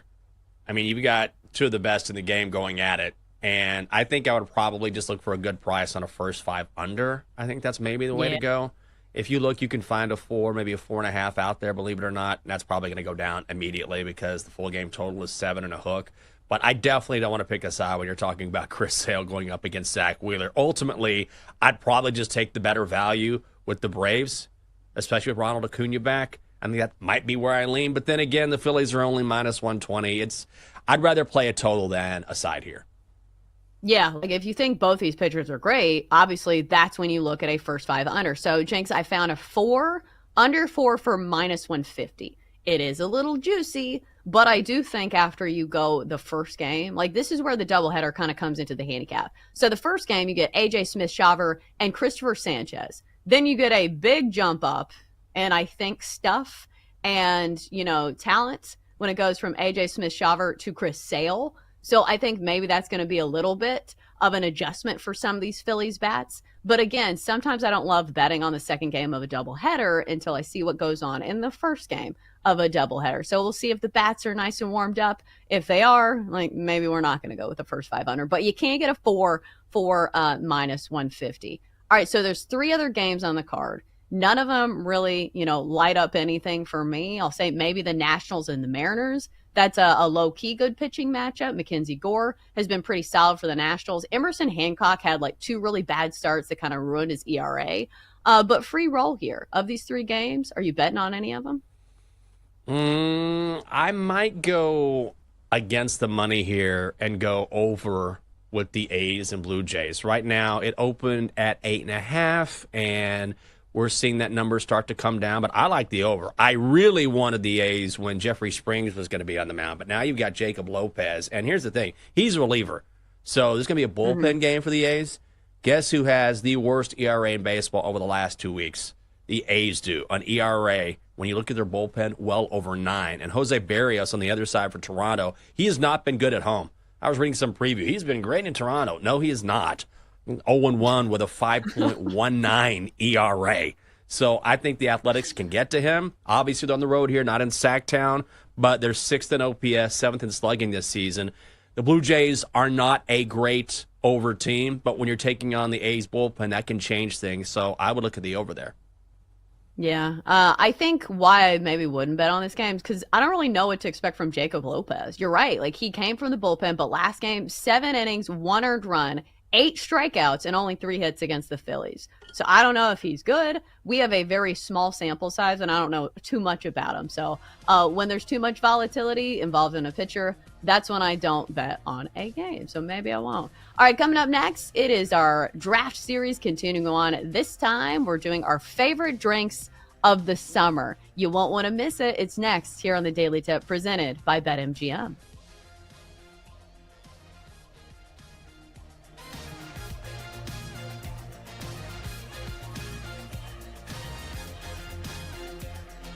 Chelsea and Jenks will be right back on the Daily Tip on the BetMGM network. Download the app today. Please gamble responsibly.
Let's get back to the Daily Tip with Chelsea Messenger and Michael Jenkins on the BetMGM Network. Presented by BetMGM, the sportsbook born in Vegas. Download the app today. Please gamble responsibly.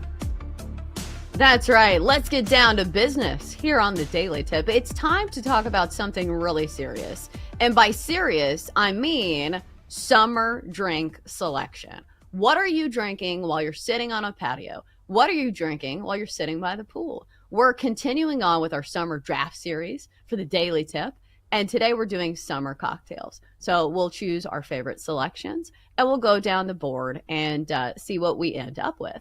But Jenks, you were saying that you're trying to put a pause on maybe drinking as much or maybe altogether. So let me ask you, what are your go-to mocktails? Are you somebody who has to have a drink in your hand? Because sometimes I think it's less about the actual alcohol and the fact that you need something to hold and feel like you're a part of the group. It's almost like the experience of drinking and not just the alcohol itself. I've never had a mocktail in my life. Ooh, really? No, never. I'm like, what's the point? I don't drink a mocktail. I mean, I will. I understand it's a thing. And we'll see. Look, I don't need to be held to this new idea that I have. We'll see how it goes. I'm just trying to be more balanced, I feel like, is what I want to do. But I've never actually had a mocktail. But I think you're right. It's more just about the social aspect of having something, because a lot of times I'm not really interested in drinking so much as I am just the social aspect or having something to hold on to. Yeah, it's like selling the experience. I feel like this is one thing that Starbucks does really well, because it's not just about the coffee. It's about the experience of getting coffee. Because I was just laughing because I have the iced coffee in the jug in my refrigerator for Starbucks, and it says, "We've bottled the magic of Starbucks." And I feel like saying, no, you didn't, because half the experience is getting yourself a little treaty treat and going to the actual store and saying, hey, I am making a dedicated trip to get myself a drink. It's less about the coffee and more about the experience. Oh, yeah, for sure. I think that's part of it as well. Like, there's a coffee shop around the corner from where I live. It's quite literally a minute and a half walk tops. It's just, boop, it's right there. And it's such a cool spot. It's in an alley, and the coffee is fantastic, and they've got a nice little sitting area, and it's not a chain. I mean, it's a chain. It's like 2 or 3 places across the country, and they're located here on the East Coast called La Colombe. And I've known some people that work there, right? They have cold brew coffee that you can buy in stores that is heavenly. Their stuff is awesome. It's amazing. Yeah. I heard you say that. I'm like, that's a good thing, right? Like, their stuff is incredible. So sometimes it's just about going in there, saying hello to the people I know or people I've seen in the past who know me just from being in the neighborhood, getting a really good cup of coffee and just having that experience. I mean, the coffee is fantastic, but it's also the process, I think, more than anything else. Yeah, it's getting yourself a little treat. Like, that's what it is for me, because like I'm very much in a life full of routine because I have a kid, I take care of my mom. So it's one of those things where it's like, hey, I am making a decision, a mindful decision that I'm going to treat myself today. And usually it ends up in coffee. And lucky for us, there are coffee places everywhere now because that is very much a thing for a lot of people. All right, so let's get to our draft. And if you do choose to partake in alcohol, these are the selections maybe you would make. So here we go. Let's start. The draft series rolls on here for the Daily Tip. Welcome to the 2025 Daily Tip Draft. All right. So as I mentioned, this week we're doing summer cocktails. And since I got to start last week, we're going to start in the opposite direction. So Denton, you get to choose for the production boys. Who are you taking with the #1 overall pick in the summer cocktails draft? So it's great to have #1 overall. So many choices, so many opportunities. This idea was birthed because the New York Post said that the Negroni was going to be the drink of the summer. Oh. I have never had one of those before, so that is not going to be my pick, but I do have one. The pick is in.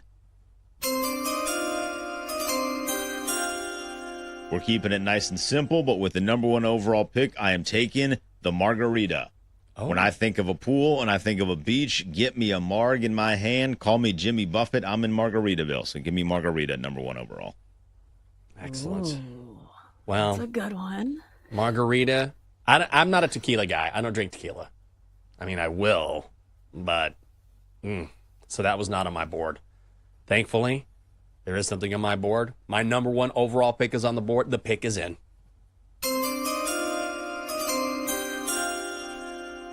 When I think of summer, I think of the beach, and that is a pina colada. Number one. Now, if you're going out in the city or somewhere, you're like, oh, I don't want. Hey, when I'm thinking summer, I'm thinking put me by the pool, put me by the ocean, dress it up however you like, and add a little rum topper. Add a little rum topper there, you know. Let's keep it nice and strong and keep them coming. Pina colada, number one. Ooh, I knew that was coming from you because that's very personalized. Like, I know you love pina coladas. Yes. I know that's what you drink on vacation. So maybe that went into my strategy as well. But with the number 3 overall pick, how can you go wrong with an ice cold beer? Maybe it's because I'm from Nashville and all I do is listen to country music where it's guys that are cracking open a cold one on, the tailgate of their truck. But listen, it's so easy and you can't mess up a beer. Like, some bartenders are going to mess up some of your mixed drinks, but all you have to do is open a nice cold one. So a seasonal beer especially. I love the ones that are like the summer shandies. So with the number 3 overall pick, I am going with beer. Very good. That's solid. Can't beat a nice cold beer on a hot summer day. Cold beer on a summer day works well. And Snake Draft Chelsea, you get another one back to back. Yeah, the pick is in. I forgot to do the sounder last time, but now here we go.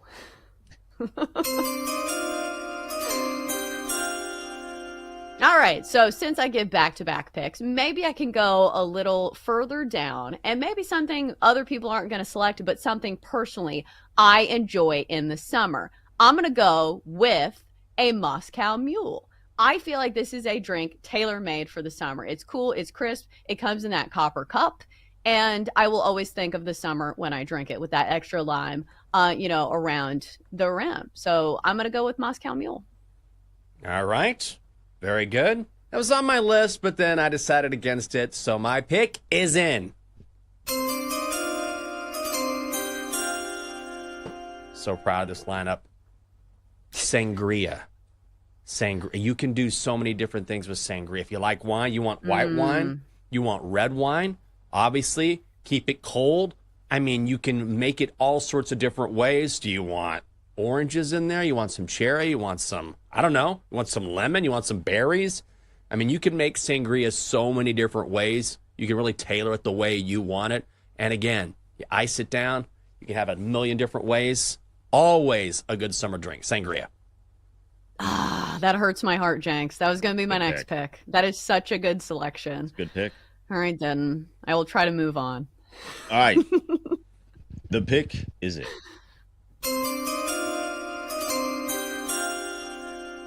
I'm a boat guy. I don't have a boat, but I like going on boats. And there are no rules on boats. There are no laws. You know why there are no laws? Because there's no laws when you're drinking Claws. I'm taking White Claws / seltzers, but I'm taking seltzer at number 2 overall. I love me a good seltzer in the summer. You can drink it on a boat, drink it on a golf course. It's a perfect summer drink.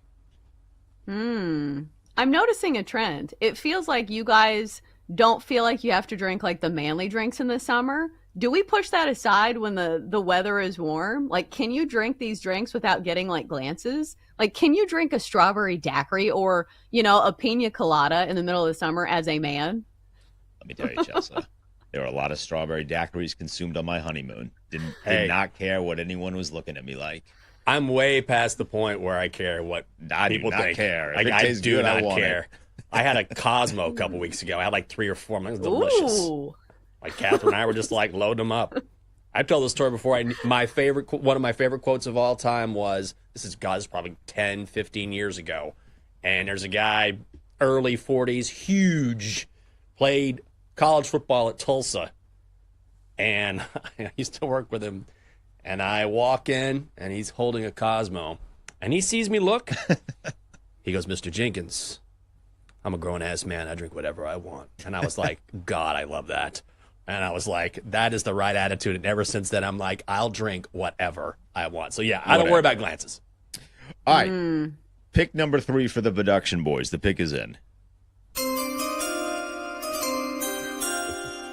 You asked for manly drinks, Chelsea. we're giving you manly drinks. This on behalf of our guy Double D, little under the weather, so I'm making a selection for him. But we have summer days. You also get summer nights. Nothing better than some whiskey on the rocks with a nice cigar. So whiskey on the rocks is pick number 3. Nice. The main card has returned with a vengeance. Oh, man. Let me tell you something. I'm leaning into going away from the man card. The pick is in.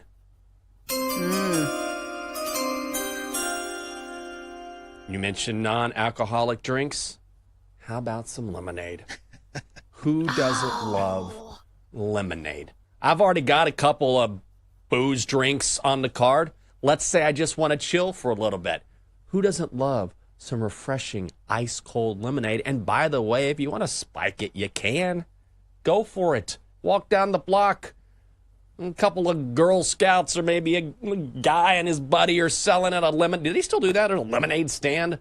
I'll get it for $1, spike it. Next thing you know, enjoying the neighborhood, supporting the kids, having a nice drink. Lemonade, with or without booze, the perfect summer drink. Pick stealer. I think maybe this was on the brain because we were talking about lemonade yesterday, but lemonade and vodka is such a good summer drink because isn't like the number one summer drink lemonade? So it makes sense just to add some lemonade, to add some vodka or whatever drink you want to add. So I've got one more pick, I think, before we run out of time. So the pick is in. All right, so maybe this isn't as much of a summer drink, but I feel like it's a staple. Maybe you refer to it as a Dr. Bob, but I'm going to go vodka cranberry. It is so easy to drink, and I feel like this is what I order most of the time when I go out. So just to close things out, the Mr. Irrelevant is going to be vodka cran. It's always a good choice. That's my go-to on a regular basis, usually. Did anybody have any picks that they feel like deserve to be there? You want to shout them out? I was thinking about a watermelon mojito as the 4th overall pick. Watermelon's very summery to me. Mojito. And so is mojito. I think of like Miami when I think of mojitos. That's a good one too. All right, hour 3 is next here on the show, and now I want to drink. All right, we'll be back with more after the break. Chelsea and Jenks will be right back on the Daily Tip on the BetMGM network. Download the app today. Please gamble responsibly.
From the BetMGM Network, it's time for the Daily Tip. This is like Disneyland for adults. If I wanted to have fun, I was going to go to Disneyland with my kids. With Michael Jenkins. Honestly, you could talk me into just about anything. Like, you want to do shots? All right, let's do shots. You want to put together a 10-leg teaser? Sure, let's put some money on it. In fact, I do a parlay with Champions League soccer and the WNBA. And Chelsea Messenger. Let's try to beat the rest of the network at being degenerates, because maybe, just maybe, we can win in that regard. I do like the idea of a parlay. And Dad, don't forget about me, the Dunkster. Presented by BetMGM. The sportsbook born in Vegas. Download the app today. Please gamble responsibly. If anyone can be a degenerate, it can be us. Here we go. It is a Daily Tip on the BetMGM Network on a Thursday. Good morning to you. We're coming at you live across the country from 6 a.m. to 9 a.m. in the East. Coming up in our final hour, we will look ahead to the Knicks trying to keep their slim championship hopes alive as they welcome the Pacers to the Garden. Hear what Ben Stiller has to say about that and about being called out by Pat McAfee when they played their previous game in Indianapolis. This has gone all over the place. Then in 20 minutes, we're excited about this. A fantastic guest. You're going to want to stick around for Pam Maldonado from ESPN and Tennis Channel. She'll talk a little French Open with us. And finally, we'll bring you our best bets at 8:40. Also, welcome to our audience on Stadium. You can stream the final hour of our show on BallySportsLive.com and the Bally Sports Live app. I'm Michael Jenkins. She is Chelsea Messenger. Remember when we had Joe Thomas on the show, the legendary Browns offensive lineman, 2 or 3 weeks ago, Denton? He was here to talk about Shador and the Browns. He handed off to us some beef sticks and some jerky as well. The jerky was very good, and I'll tell you something. I kept those beef sticks around, and then I tore into those bad boys this week, and they were delicious. Am I getting paid for this promotion? No. Now, would I like to be talking about these beef sticks while wearing a BetMGM robe? Yes, I would. But I have to say, you never know when you start your own business or, this big old boy, this legendary Hall of Famer, he made some beef sticks, some jerky. I mean, I feel like that's an easy sell. But I have to say, it was really good. Well, I will be saying for the second time on the show, where's my meat sticks? I didn't get any of these beef sticks. So I would love to, talk with you about how delicious these meat sticks were, but I don't know because I didn't get any. Have you ever tried a celebrity endorsed product that you did? I'm not asking you to call someone out. It doesn't have to be by name. But did you try something? Maybe you got gifted something. You're like, hey, listen, this is what I'm promoting. You tried it and you're like, no thanks. Well, we were talking about celebrity restaurants earlier. So Vanderpump, I don't even know what the name of the restaurant is, but it's for Lisa Vanderpump, who is like a Bravo legend, and she has this show called Vanderpump Rules. So she opened up a restaurant in Las Vegas. And so I wanted to go because I watched the show. And one of like the hallmarks of her restaurants are that they're really strikingly pretty. Like they're like Instagram friendly. So like, of course, I'm a basic girl. I want to go see the flowers and all the decorations. So we get to the restaurant and number one, the service is just god awful. Like they act like we don't exist. It took us like 45 minutes to get our drinks. And then the food was not good either. So it was certainly a letdown. But again, maybe this is what you've come to expect from a restaurant that prides itself on the way it looks as opposed to the food that it offers. Yeah, that's like when they had Taffer's Tavern here in D.C. John Taffer, who is the guy who comes in and does bar rescue. And he opened up a restaurant right next to Capital One Arena a few years ago. Did you ever go there, Denton? It was not good.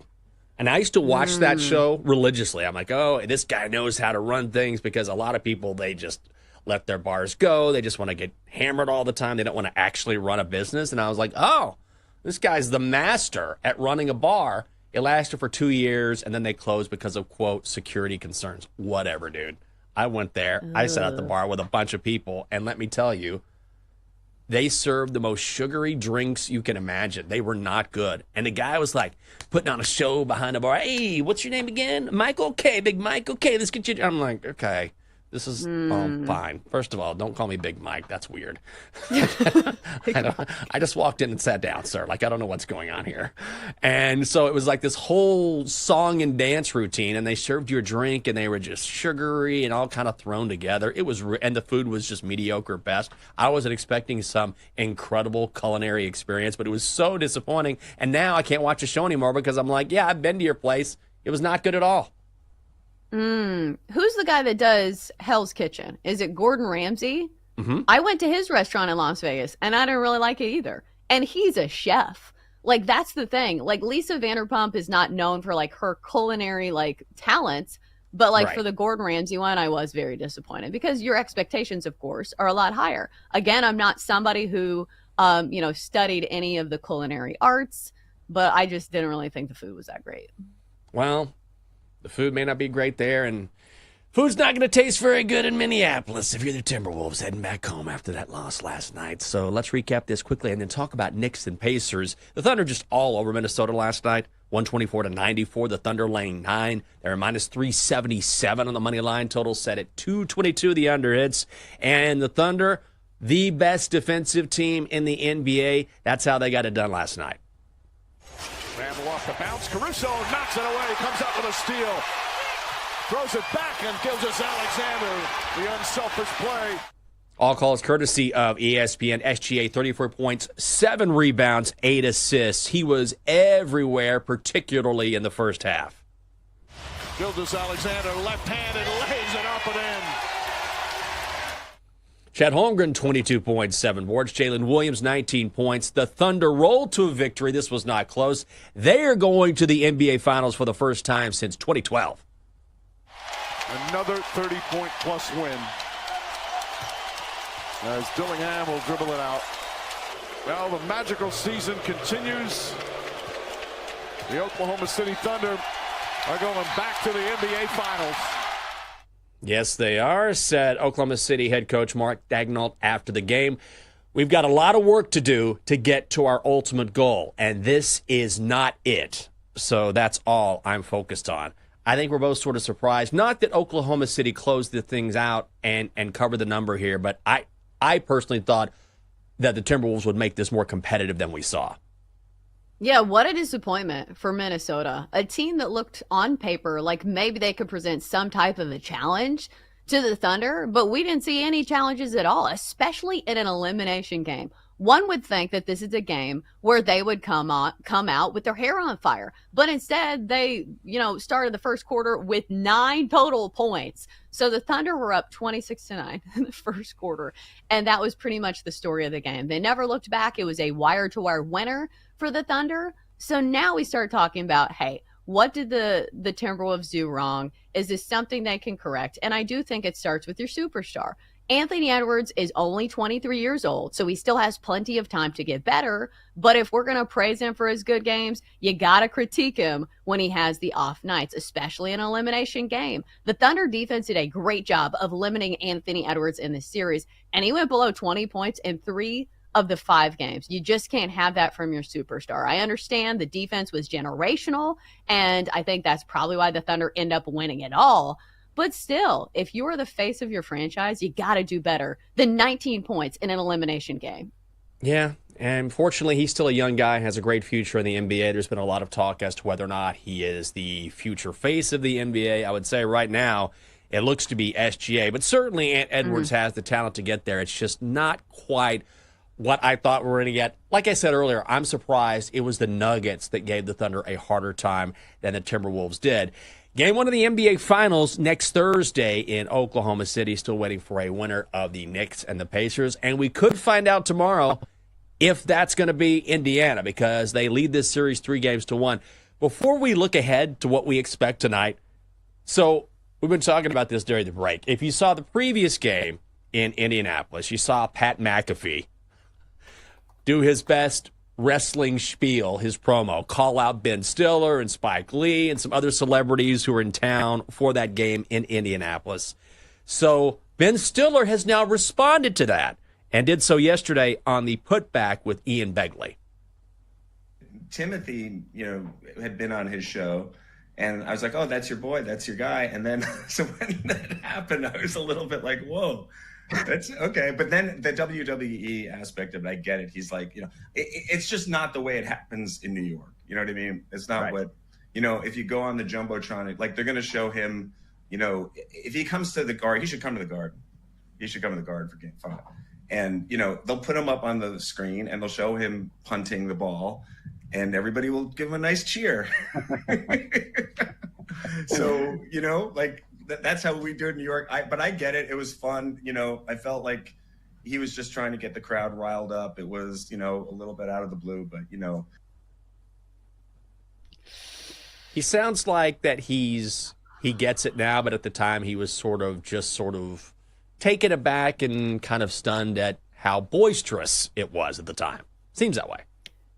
Do you think this sounds at all condescending? Like, it almost feels to me like he's flexing his, like, A-lister celebrity muscle here. I'm like, oh, well, me and Timothy just didn't really understand this. We are veteran celebrities, and we just don't do it this way in New York. Like, maybe you get shown on the Jumbotron, but we just don't do it that way in New York. So maybe I'm totally off base here, but I feel like there was a little tinge of that.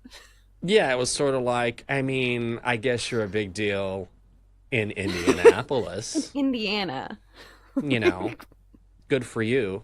Maybe you're a stud at the hardware store in South Bend if you travel around a little bit. In New York City, we just put you on the Jumbotron and we'll show you punting. Not even your show. And it's probably going to be a squib punt. Not very good punt. It's going to be a shank that went 15 yards. Yeah, it's very interesting, the dichotomy or the juxtaposition of those two people who are very famous in their own different worlds, but those are two very different worlds. Yeah, it does feel like Ben Stiller is still like the far and away more A-lister, and I think, maybe there's some of that thrown in there. I wish he would have done this like in character. Like if he wants to go toe-to-toe with Pat McAfee, dig into his previous characters. What he's been in Dodgeball. I don't remember his exact name. Was it Dwight Goodman or something? Where he's like this villain that's like super cocky and arrogant. That would have been so funny if he dressed to the nines in that costume and like went at Pat McAfee. That's the theater I want to see. Yeah. Well, I can't wait to see what happens tonight. That's been part of the fun of this series, is all these different storylines sort of coming together. But what is going to happen tonight at the Garden? Will those show Pat McAfee punting on the Jumbotron? Maybe. Knicks are laying 4.5 points. The Knicks are minus 190. The Pacers are plus 154. Your total is 222 and a hook. Yesterday, this was Knicks minus 5.5. If you're interested in the series price, it's Pacers minus 600. The Knicks are plus 450. Money coming in on Indiana. I just don't understand why this number is the way it is. I think there's a real strong possibility Indiana could close this out tonight and win outright. Tom Thibodeau is doing everything he can, switching up the starting lineup, trying different combinations, and still he has not been able to solve the Pacers' offense. So it doesn't matter whether it's Mitchell Robinson. It doesn't matter if it's Cat sashaying these passes around. Whatever's going on, it just hasn't been happening for the Knicks, and I cannot believe you can still get this number at 4.5. Excellent usage of the word sashaying, especially with Cat. I did a deep dive on some of the TikToks on Karl Anthony Towns yesterday, and boy, that is comedy. But back to this game. So not only have the Knicks got it wrong in trying to defend the Pacers, so have the odds makers. If you look at these games in this recent history for the Pacers, my goodness, have they been good as underdogs. So once again, underdogs in this game, getting 4.5 points. They have 4 straight wins outright as underdogs. And 6 of their last 7 games as underdogs, they've won outright as well. So how many times do you get points with the Pacers and you say, oh, well, maybe they're the smaller team and maybe they're not going to win. Or maybe you just start taking the points and say, hey, I know a trend when I see it. I have seen these games and the Pacers look like the much better overall team. So I'm going to take the points with the Pacers. Yeah, I would just take the Pacers outright. Maybe I'm just maybe I've just got that Indiana fever. Oh God, I was not trying to make a WNBA reference there. Lame. But honestly, the Pacers are just such a good basketball team, and still I feel like they're not getting respect from the books. I've been saying this for like a couple weeks.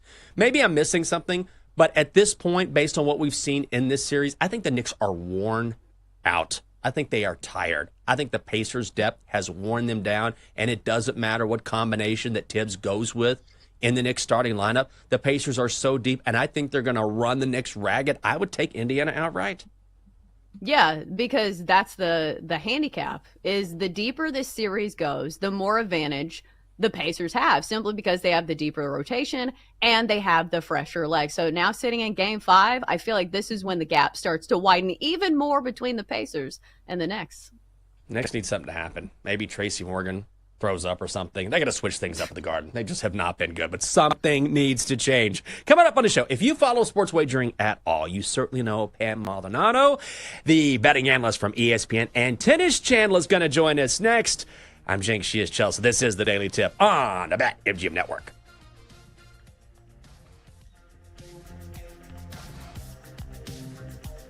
Chelsea and Jenks will be right back on the Daily Tip on the BetMGM Network. Download the app today. Please gamble responsibly.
Welcome back to the Daily Tip, presented by BetMGM, the sportsbook born in Vegas. Download the app today with Michael Jenkins and Chelsea Messenger on the BetMGM network.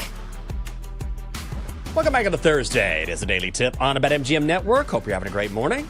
I'm Michael Jenkins. She is Chelsea Messenger. We are live across the country from 6 a.m. to 9 a.m. in the East. We do it each and every single weekday. Coming up in a couple minutes, if you love betting on tennis or just betting in general, we have got just the person for you. We will bring in Pam Maldonado from both ESPN and Tennis Channel as well. Remember yesterday you were talking about being influenced by all of the things that you're seeing online? So I get a call from the lovely Catherine yesterday, and she's like, hey, guess what I did? I was like, I don't know. Guess what I bought? I bought a new keyboard, and it's arriving today. I was like, oh, well, I'm like, okay, that sounds great, honey. No. This is a great keyboard. I go, did you get influenced again? She's like, oh, yeah. The keys light up. It has an awesome clicking sound. There's a little roller bar for the volume. And it cost me, I go, how much did this keyboard cost you? She goes, $90. I go, you spent $90 on a keyboard? I know.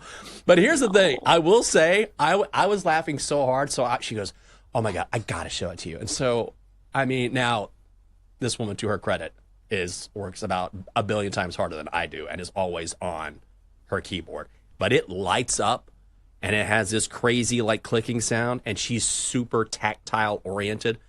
She's always been that way, especially when she types, like, you'll just even see her, like, the way she touches things, like she's just very touch sensitive. So you know what? For her, she walked in yesterday. Normally I get up, give her a hug, give her a kiss. She's like, hey, let's look at my keyboard. I was like, man, you are into this keyboard. But I'll tell you what, she was proud of it. And I have to say, if that $90 keyboard makes her happy, then it does. What is something you would spend a little extra money on if it brought you such joy? This is such a boring adult answer, but I got a really nice vacuum. And This sounds stupid, but I vacuum a lot. And I like to keep our house really clean. And I have a 5-year-old, so we use it a lot. So normally I wouldn't say, hey, you need to buy the brand name vacuum. But listen, if you find yourself vacuuming a lot, might as well make it enjoyable and make it easier on yourself, because the right tools obviously can make things easier. This goes for like gardening or landscaping. Like, things are a lot easier when you have a great lawnmower. So I agree with you. $90 sounds like a lot for a keyboard, but if she's using it every day, like, she's going to get her use out of it. I mean, I will say, the keys were lighting up when I was touching them. I was like, oh, this is pretty cool. I don't know if I'd spend $90 on, but even I was like, I'm getting influenced right now watching this thing. All right, someone I watch all the time, I'm sure you do too, especially if you're on social media or you watch ESPN, is Pam Maldonado, betting analyst for the worldwide leader and Tennis Channel as well. Hey, first of all, good morning to you. Thank you for waking up with us. And I just wanted to ask, having followed you for so long, I know you're a massive tennis fan, and they honored Rafa Nadal, as we know, on Sunday. What has his influence and his impact on the sport meant to you, and to Roland Garros in particular, just having watched him throughout his career? First of all, thank you for having me. Secondly, why y'all trying to make me cry at 7:20 in the morning? Nadal I shed tears when Roger Federer had his goodbyes. We all did, because that was like the first sign of like, okay, this is really happening. We're in it, and they're going away. And cried again for Nadal. And honestly, oh my God, I am. Because it's we grew up on the big three. We grew up watching greatness. And the only way that I've ever only felt that I can describe it is we are mere mortals watching gods live among us.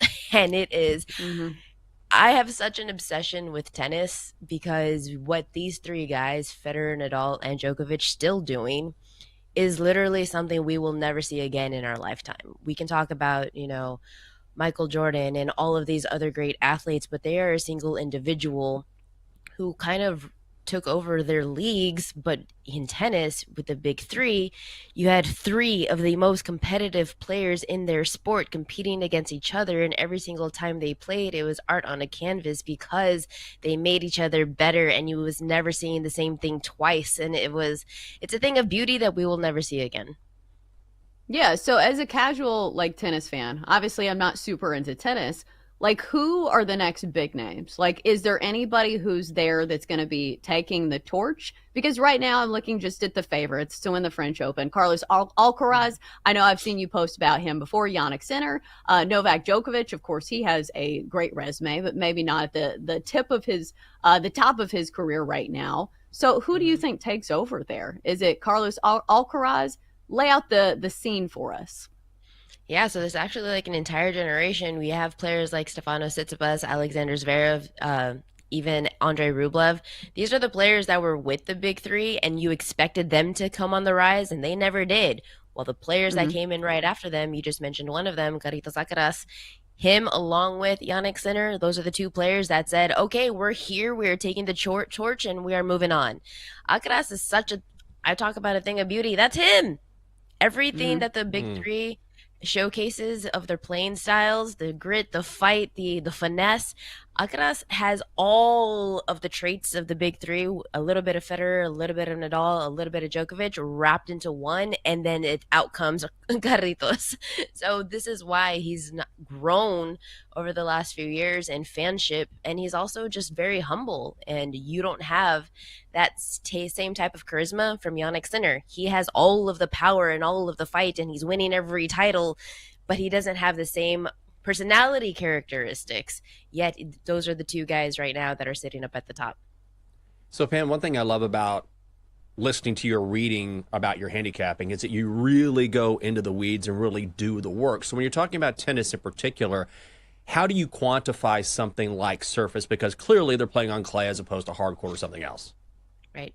Yeah, every surface, even if it's hard court, no two hard courts are the same. There's a slow hard court, medium hard court, faster hard court, and early in the season, all throughout the year, you really have to figure out who excels on this surface based on their playing styles. So somebody like Alcaraz, he has a massive kick serve, and he loves his drop shots, and he slides really well. He has a lot of the traits that are suitable for a clay surface, especially on a slow clay surface. And for somebody like Yannick Sinner, who you would think he's great at everything, it's going to translate to clay. He has so much power in his game, and I'm going to use that word a lot with him because that's literally like the definition of Sinner, power.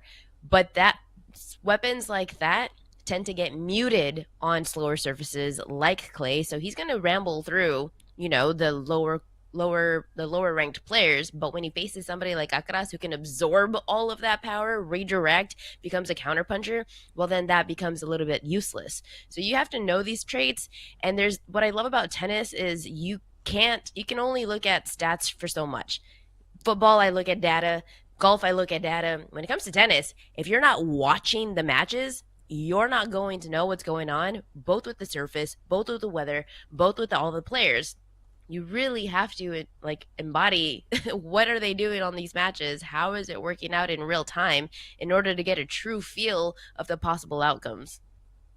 Yeah, so we are a betting show. So do you have any bets for us when it comes to the French Open, whether it's outright winners, matchups? What do you like? Let's look at the outright market. Carlos Alcaraz right now, he's a minus 120 favorite right now. That number has dipped because we are a couple of days into the tournament. He was plus money, but now he's a favorite. That is still value to me because he is just unreal shot making type of player. He has quick movement. He has the confidence of a defending champion. He won here last year. He's already won 3 of the 4 majors. He's so young. He's still in his early 20s. He is the type of player that forces you to play his tempo. He took a tough second set stride. He's pulled through. That's the kind of resilience that you want in a title run. Somebody that doesn't really get phased of okay, I dropped a set. No, he rebounds and he finds his way back. He has every single weapon at his disposal. The drop shot, the kick serve. He's strong on both wings. His draw, pretty simple. So I know that it's minus 120 and it's not exciting and thrilling to take. But when it comes to majors in tennis, there's really only 2-3 guys, at most 1 or 2, that truly can win. And Alcaraz, for me, is going to be it on the outright market. We're talking with Pam Maldonado. She is a betting analyst for ESPN and Tennis Channel as well. So, you cover it all. but I know you're also someone who likes to bet on golf and handicaps golf as well. We've got the Memorial coming up this weekend, starting today. So what are some bets, maybe some markets or some players you're looking at Muirfield Village? Well, I want to say first, you were talking about the $90 keyboard. As sports bettors, we have spent money on worst things. And one of those things is betting a Fleetwood outright multiple times. He's just Mr. No-win, but he's so consistent for the top 20, top 10 market. So I love Tommy Fleetwood for a top 20 at minus 125. That's priced as with no ties. But I took some money on him to win an outright, but I used the without Scotty odds. So take Scotty out of the equation, and he's 18-1. But I absolutely love Fleetwood. If you watch him every single week, he's so confident out there. He makes it look so easy, and he's striping it from tee to green.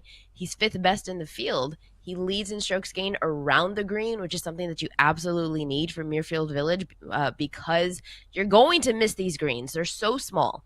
And if you don't have the ability to get up and down and recover, then that could be a big problem. Except Fleetwood is one of the best at doing that. He finds the fairways. He plays out there with finesse. And I know it's Mr. No-win, but I just feel like this is his time. There's no better tournament that fits him. There's no better course that fits his style of play. This is the absolute perfect setup for Fleetwood to finally win on tour. It's just absurd. I don't know if you saw that stat a couple months ago, but he has the most money earned on the PGA Tour without ever winning a title. Wow. Let's change that. That's crazy. Right. But eventually it feels like we do hear these stories. Like Xander Schauffele is one of the guys that kind of comes to mind when it comes to like, well, he's never going to win. He's never going to win. Eventually they do win something. So I personally will be rooting for Tommy Fleetwood because I think he's like a fun one to watch. Let me ask you a fun question. It's maybe not numbers based. Who is your favorite golfer on tour? It feels like there are so many guys that are easy to root for. I know you're a Longhorn, so maybe Scotty Scheffler's in the mix. Who's your favorite guy to watch? It's such a cop-out to say, but I do love Scotty Scheffler. Yes, he's a Longhorn. Hook 'em. But I also have a Scotty Scheffler shirt that says, "What would Scotty do?" And he would win. He just wins. That's all he does. But I love his personality because he's so humble. Like, you would never even know he's the best player in the world. You would never know that he's just like, we're comparing him to Tiger. He just doesn't have that personality of, oh yeah, that's me. I'm it. Such complete opposite of like a Bryson DeChambeau, right? He's not flamboyant. He's not loud. And because of that, I just respect him so much more. He holds on to his values. He loves his family. It's just, there's so many solid qualities. Also biased because I met him once at a Longhorn game, and he had a big giant plate of macaroni and cheese, and I was like, yes, I love macaroni too. So I was like, okay, we just became best friends. So in my mind, we're best friends. Okay, so we got a couple minutes here. I mean, the box has been open, so I have to ask, how much fun is it going to be to watch Arch Manning this season? So exciting. We're all excited. We were excited for him last season. Every time Texas was down, we were like, okay, let's swap out Quinn. Let's bring in Arch. It's Arch time. So all of us are waiting for it. There's signs already plastered all over the city. We're very excited for it. Also, as the bettor, let's lower some expectations. Yeah, he's still young. That's it. He's going to make some mistakes. He's not going to be as sharp as we're probably hoping that he's going to be. So let's see what happens. Let's see what develops. But I think it's a great time because I was never as a Longhorn, I wasn't the biggest fan of Quinn Ewers. So I'm very excited to see the transition of what we could be having a much more mobile quarterback. It's going to be so much fun. The hype train is going to be unbelievable. Make sure you check her out as betting analyst for ESPN and Tennis Channel as well. She is Pam Maldonado. Pam, it has been a pleasure. Thank you so much for being with us. Thank you, guys. You bet. Have a good one. Oh, you shouldn't have said you're a Longhorn. That's all I needed to hear. 98 days and counting. 98 days until college football season. Oh, my God. I cannot wait. Oh, here we go. Double D. You know what I'll do? I won't even talk about football. I'll just talk about the number one golfer in the world, Scotty Scheffler. Oh, I don't know. Does he dominate? Yes, he dominates. And every time I see him, I turn to whoever's next to me. Maybe I'm by myself. I have to shout across the room, hey, Longhorn right there. Hook 'em, Longhorn. Doesn't matter what season it is. It's always a good time to be a Texas Longhorn. Oh, almost man, at the end there. You nail that every single time, Jenks. There's a reason we continue to play that theme music. I thought that we wouldn't hear it for another few months, but I stand corrected. It's never a bad time for Jenks to talk about college football. And listen, like Pam's a big college football gal as well, so you were not off base there. Man, Double D. I mean, all of us are thinking of Double D. I mean, he's not in hospice. He's just not feeling well today. But well done to actually have that like on the ready. I mean, I feel like that's right there. The hotkey. I'm telling you, he's got that bad boy memorized. Coming up next on the show. All right.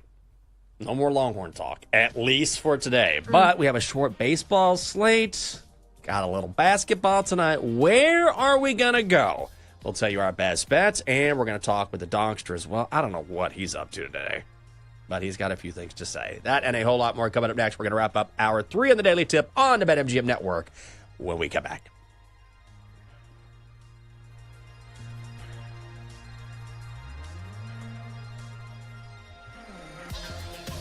Chelsea and Jenks will be right back on the Daily Tip on the BetMGM Network. Download the app today. Please gamble responsibly.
Messenger and Michael Jenkins on the BetMGM Network. Presented by BetMGM, the sportsbook born in Vegas. Download the app today. Please gamble responsibly.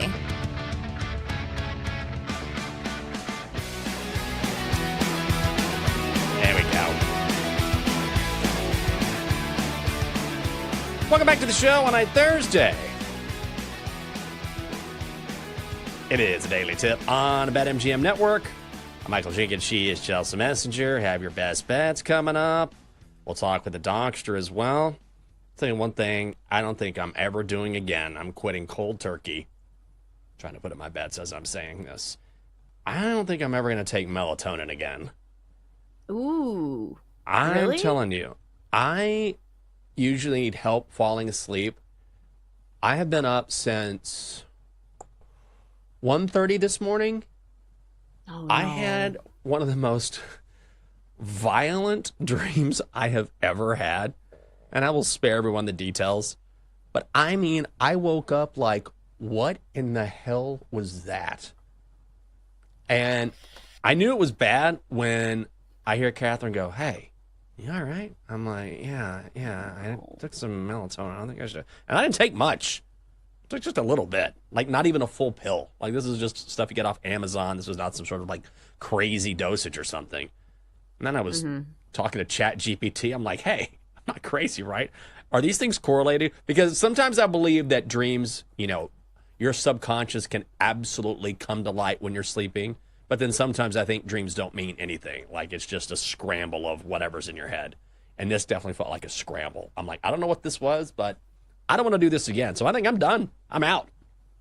That's definitely a side effect of melatonin. I have noticed I have wild dreams on it. But my suggestion would be this. Go down to the kids version. I take kids melatonin. It's just like half a gram or half a milligram. I'm not sure what the measurement is, but it's a lot less.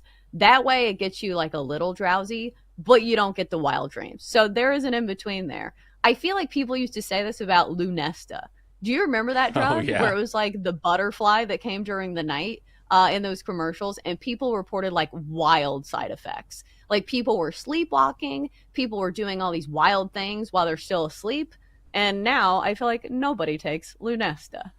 What happened to that? It's like what happened to, what's it called? Airborne. Do people still take Airborne before they get on a plane? Remember when that was a thing for a long time? It's still available. Is it? Like, Okay. It still exists. I've seen it. I just think people are like, wow, this is just vitamins. Yeah. There was a time it was just read out, oh, you got to take Airborne before you get on a plane. You got to take Airborne. And now it's just like, yeah, you can take it if you want. It's kind of fallen off. I'm not taking melatonin again. And the thing was, I was the one, I was protecting some kids, and I was using a baseball bat to keep these. I know, terrible. I'm like, am I a psychopath? Oh my God, it was terrible. I'm like, yeah, that's all I'm gonna say. I'm like, I don't know what's going on. Maybe cut back on the true crime. That would be one suggestion. Maybe I was gonna say, what did you watch before bed? Pause Dateline for a little bit. Yeah, that's what it is. What did we watch before bed? We watched Murder Has Two Faces. There we go. It's what we watched. Catherine's suggestion. I mean, I was like, sure, I'll watch it. Yeah. So just maybe watching that and the combination of melatonin, just scatter shooting, maybe that had something to do with it. Tonight, guess what? It's Cinderella. Something very, very light. Coming up next on Bet Sweats. What's going to go on? Sammy P and Joe O. Of course. The crew is back. They're going to talk about the Thunder heading to the NBA Finals after that dramatic, I don't even say dramatic, convincing win over the Timberwolves last night in Oklahoma City. Nick Friedel will join the guys at 10 o'clock, and then Sean Zerillo from the Action Network will give his favorite plays today in Major League Baseball at 11 in the morning. I want to hear those because we have a short slate today. We have 5 games on the schedule, and I have to say, I don't like any of these games. So I can't wait to find out what you have to say because I'm just going to throw something into the wind. Let's tell you what we're going to go for and go with tonight. Time to place your bets. All right, Chelsea. 2-0 this week. It is all you.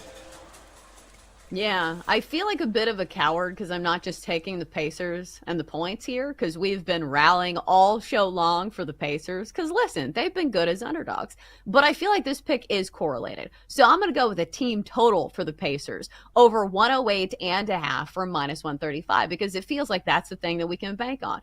Even if they don't win the game, I do think they're going to score a lot of points because this is what we've seen in the postseason thus far. So if you look at this number of 108.5, they've already hit this in 3 of the 4 games against the Knicks in this series. And dating back to last series, they hit this in 4 of the last 5 games against the Cavs, who are also a team that plays at a very slow pace, supposedly has a good defense, and they still hit it in 4 of those 5 games. Also hit it in 4 or 5 games against the Bucks. So we've already had the outlier game in this series in which the Pacers scored, 100 points in that loss. I don't think we see that again. I think the Pacers are a team that knows they can run and gun. I think the Knicks are going to have to be the ones keeping pace. So let's go Pacers over their team total of 108.5 for minus 135. You know what? Maybe I'll do it. I mean, I've been talking about the Pacers all show long, and then I'm not going to bet them after all this. I know. I'm a coward. We're cowards. I think I'm going to do it. All right, here's what I'm going to do. First of all, here's my baseball bet for today. I hate this bet. Every now and then, I'll put a bet. I hate this bet, but I'm going to do it anyway. Here we go. You can fade me if you would like. Every now and then, I just find a bet that I'm going to go with, but I'm not crazy about it. I keep going back and forth. We just don't have a big slate today. But if I am picking baseball, I'm going A's, Blue Jays over 8. So I was going to get the A's at plus money in the first 5 when I thought Jeffrey Springs was on the mound. And they switched. Now they're going with Jacob Lopez. So he is generally a reliever. Did start last time out, was very impressive. I'm not quite a believer just yet based on a single start on a guy who has made his bones as a bullpen guy. And by the way, he will give way to an Athletics bullpen that has been the worst in Major League Baseball over the last 2 weeks. An ERA well over 9. Also, if you look at the Blue Jays splits, okay, they've disappointed. They're an under team, but they are much better against left-handed pitchers. Lopez is a lefty. Jose Barrios will go for Toronto tonight. He's been okay. Like I said earlier, I read a preview. He's been so good in Toronto. No, he has not. He has an ERA over 5 this season, and the Athletics can get to him. Obviously, on the road, not in Sacramento, which is definitely a hitter's park. We've seen that, but this is still an A's team, 6th in OPS, 7th in slugging this season. The Blue Jays, again, much better in those categories against lefties, so I'm going against the money here. I think we get an over. Let's go over 8 in Toronto. Yeah, like you said, the A's have a good offense. I think people fail to realize that. They're also top 10 in home runs, so they've got some power to those no-name bats as well. So, Jenks, now that neither of us have taken the Pacers officially, they're definitely winning this game, and they're definitely covering. That's just how it goes. Oh, I'm taking them. I just put them in. I'm doing it. Oh, you are? I'm putting them in. Okay. All right. I'm not yellow. I'm a guy who puts his money where his mouth is. Let's do it. Here's the thing. I don't understand this number. Could the Knicks pull it together? Sure. I just don't understand, based on what we've seen, why in the world the Knicks are still laying a number this big.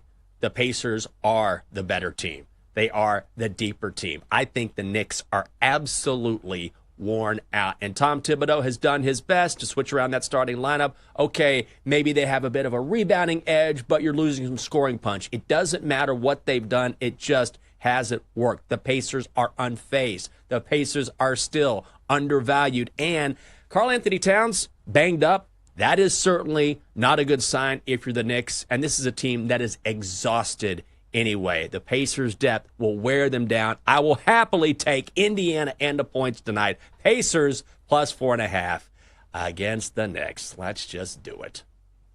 Yes, sirs. Isn't that they're saying? Yes, sirs. Yes, sirs. Okay, we got to get to Sammy P here. Before that, Donkster, get on in here, buddy. You've been waiting all show. What's going on?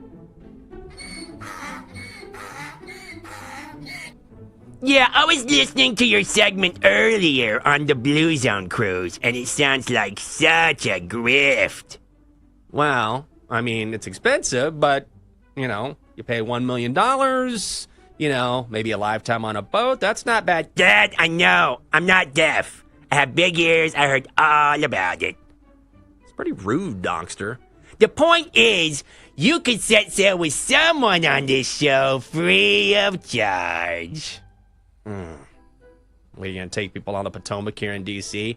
It's not even that complicated. Just hop in while we go from one end of the hot tub to the other. That sounds gross. And plenty of healthy snacks are provided by my friend Stefan. Okay. Snacks, huh? Snacks. Okay, that's one way to put it. Donkster, do you have a bet? I do. Astros, money line, minus 115 against the Rays. Awful as Nailed always. it. Awesome as always. The handsome and lovely Sam Panayotovich. Sammy P, good morning. How you doing, my friend? What an introduction. Handsome and lovely. I thought Yeah. good things came in threes, though. Oh. And erotic. You know. Oh, no. The donkster rubbed off on you. Wrong Sorry, I had to get out of that headspace. mindset. How to get out of that mindset. You forgot to change intelligent. the voice there, buddy. Intelligent, The voice has to- yes. Yeah, when you say erotic, you got to change the voice. Yeah, sorry. Why can't we, Chelsea, why can't you pull the trigger tonight? You know you want to. Well, I did team total instead of the Pacers getting the points because it's correlated, right? Because if the Pacers lay an egg, like that bet loses 2, but I'm doing team total over 108.5. I just feel like they're not going to slow them down, especially since they have fresh legs. So, like, that's the thing I feel like I can count on more as opposed to, like, sweating a spread late in the game. That's fine. You're playing it at least in some way, shape, or form. I think a lot of people last night outsmarted themselves, seeing a big number with OKC and thinking, I don't know, everybody likes it. Sometimes everybody's right. And everybody was right last night because the T-Wolves were out of gas. It feels similar tonight. It really does. Okay. Yeah, I like hearing sometimes desperation doesn't matter. Like, people love that angle, but, like, sometimes the better team just wins. I heard this quote a long time ago in Vegas. If you must win, you must not be that good. Oh, I like that. Ah. I'm gonna remember that. I get That's it. really good. That's why we have him on the. That's why he has a show. Sam Panayotovich. Sammy P, thank you so much. That is going to do it for this edition of the Daily Tip on the BetMGM Network. For the entire crew and Chelsea Messenger, I'm Michael Jenkins. Have a great Thursday. You've been listening to the Daily Tip on the BetMGM Network. Download the app today. Please gamble responsibly. If you missed any of the show, listen back anytime on the new and improved Odyssey app.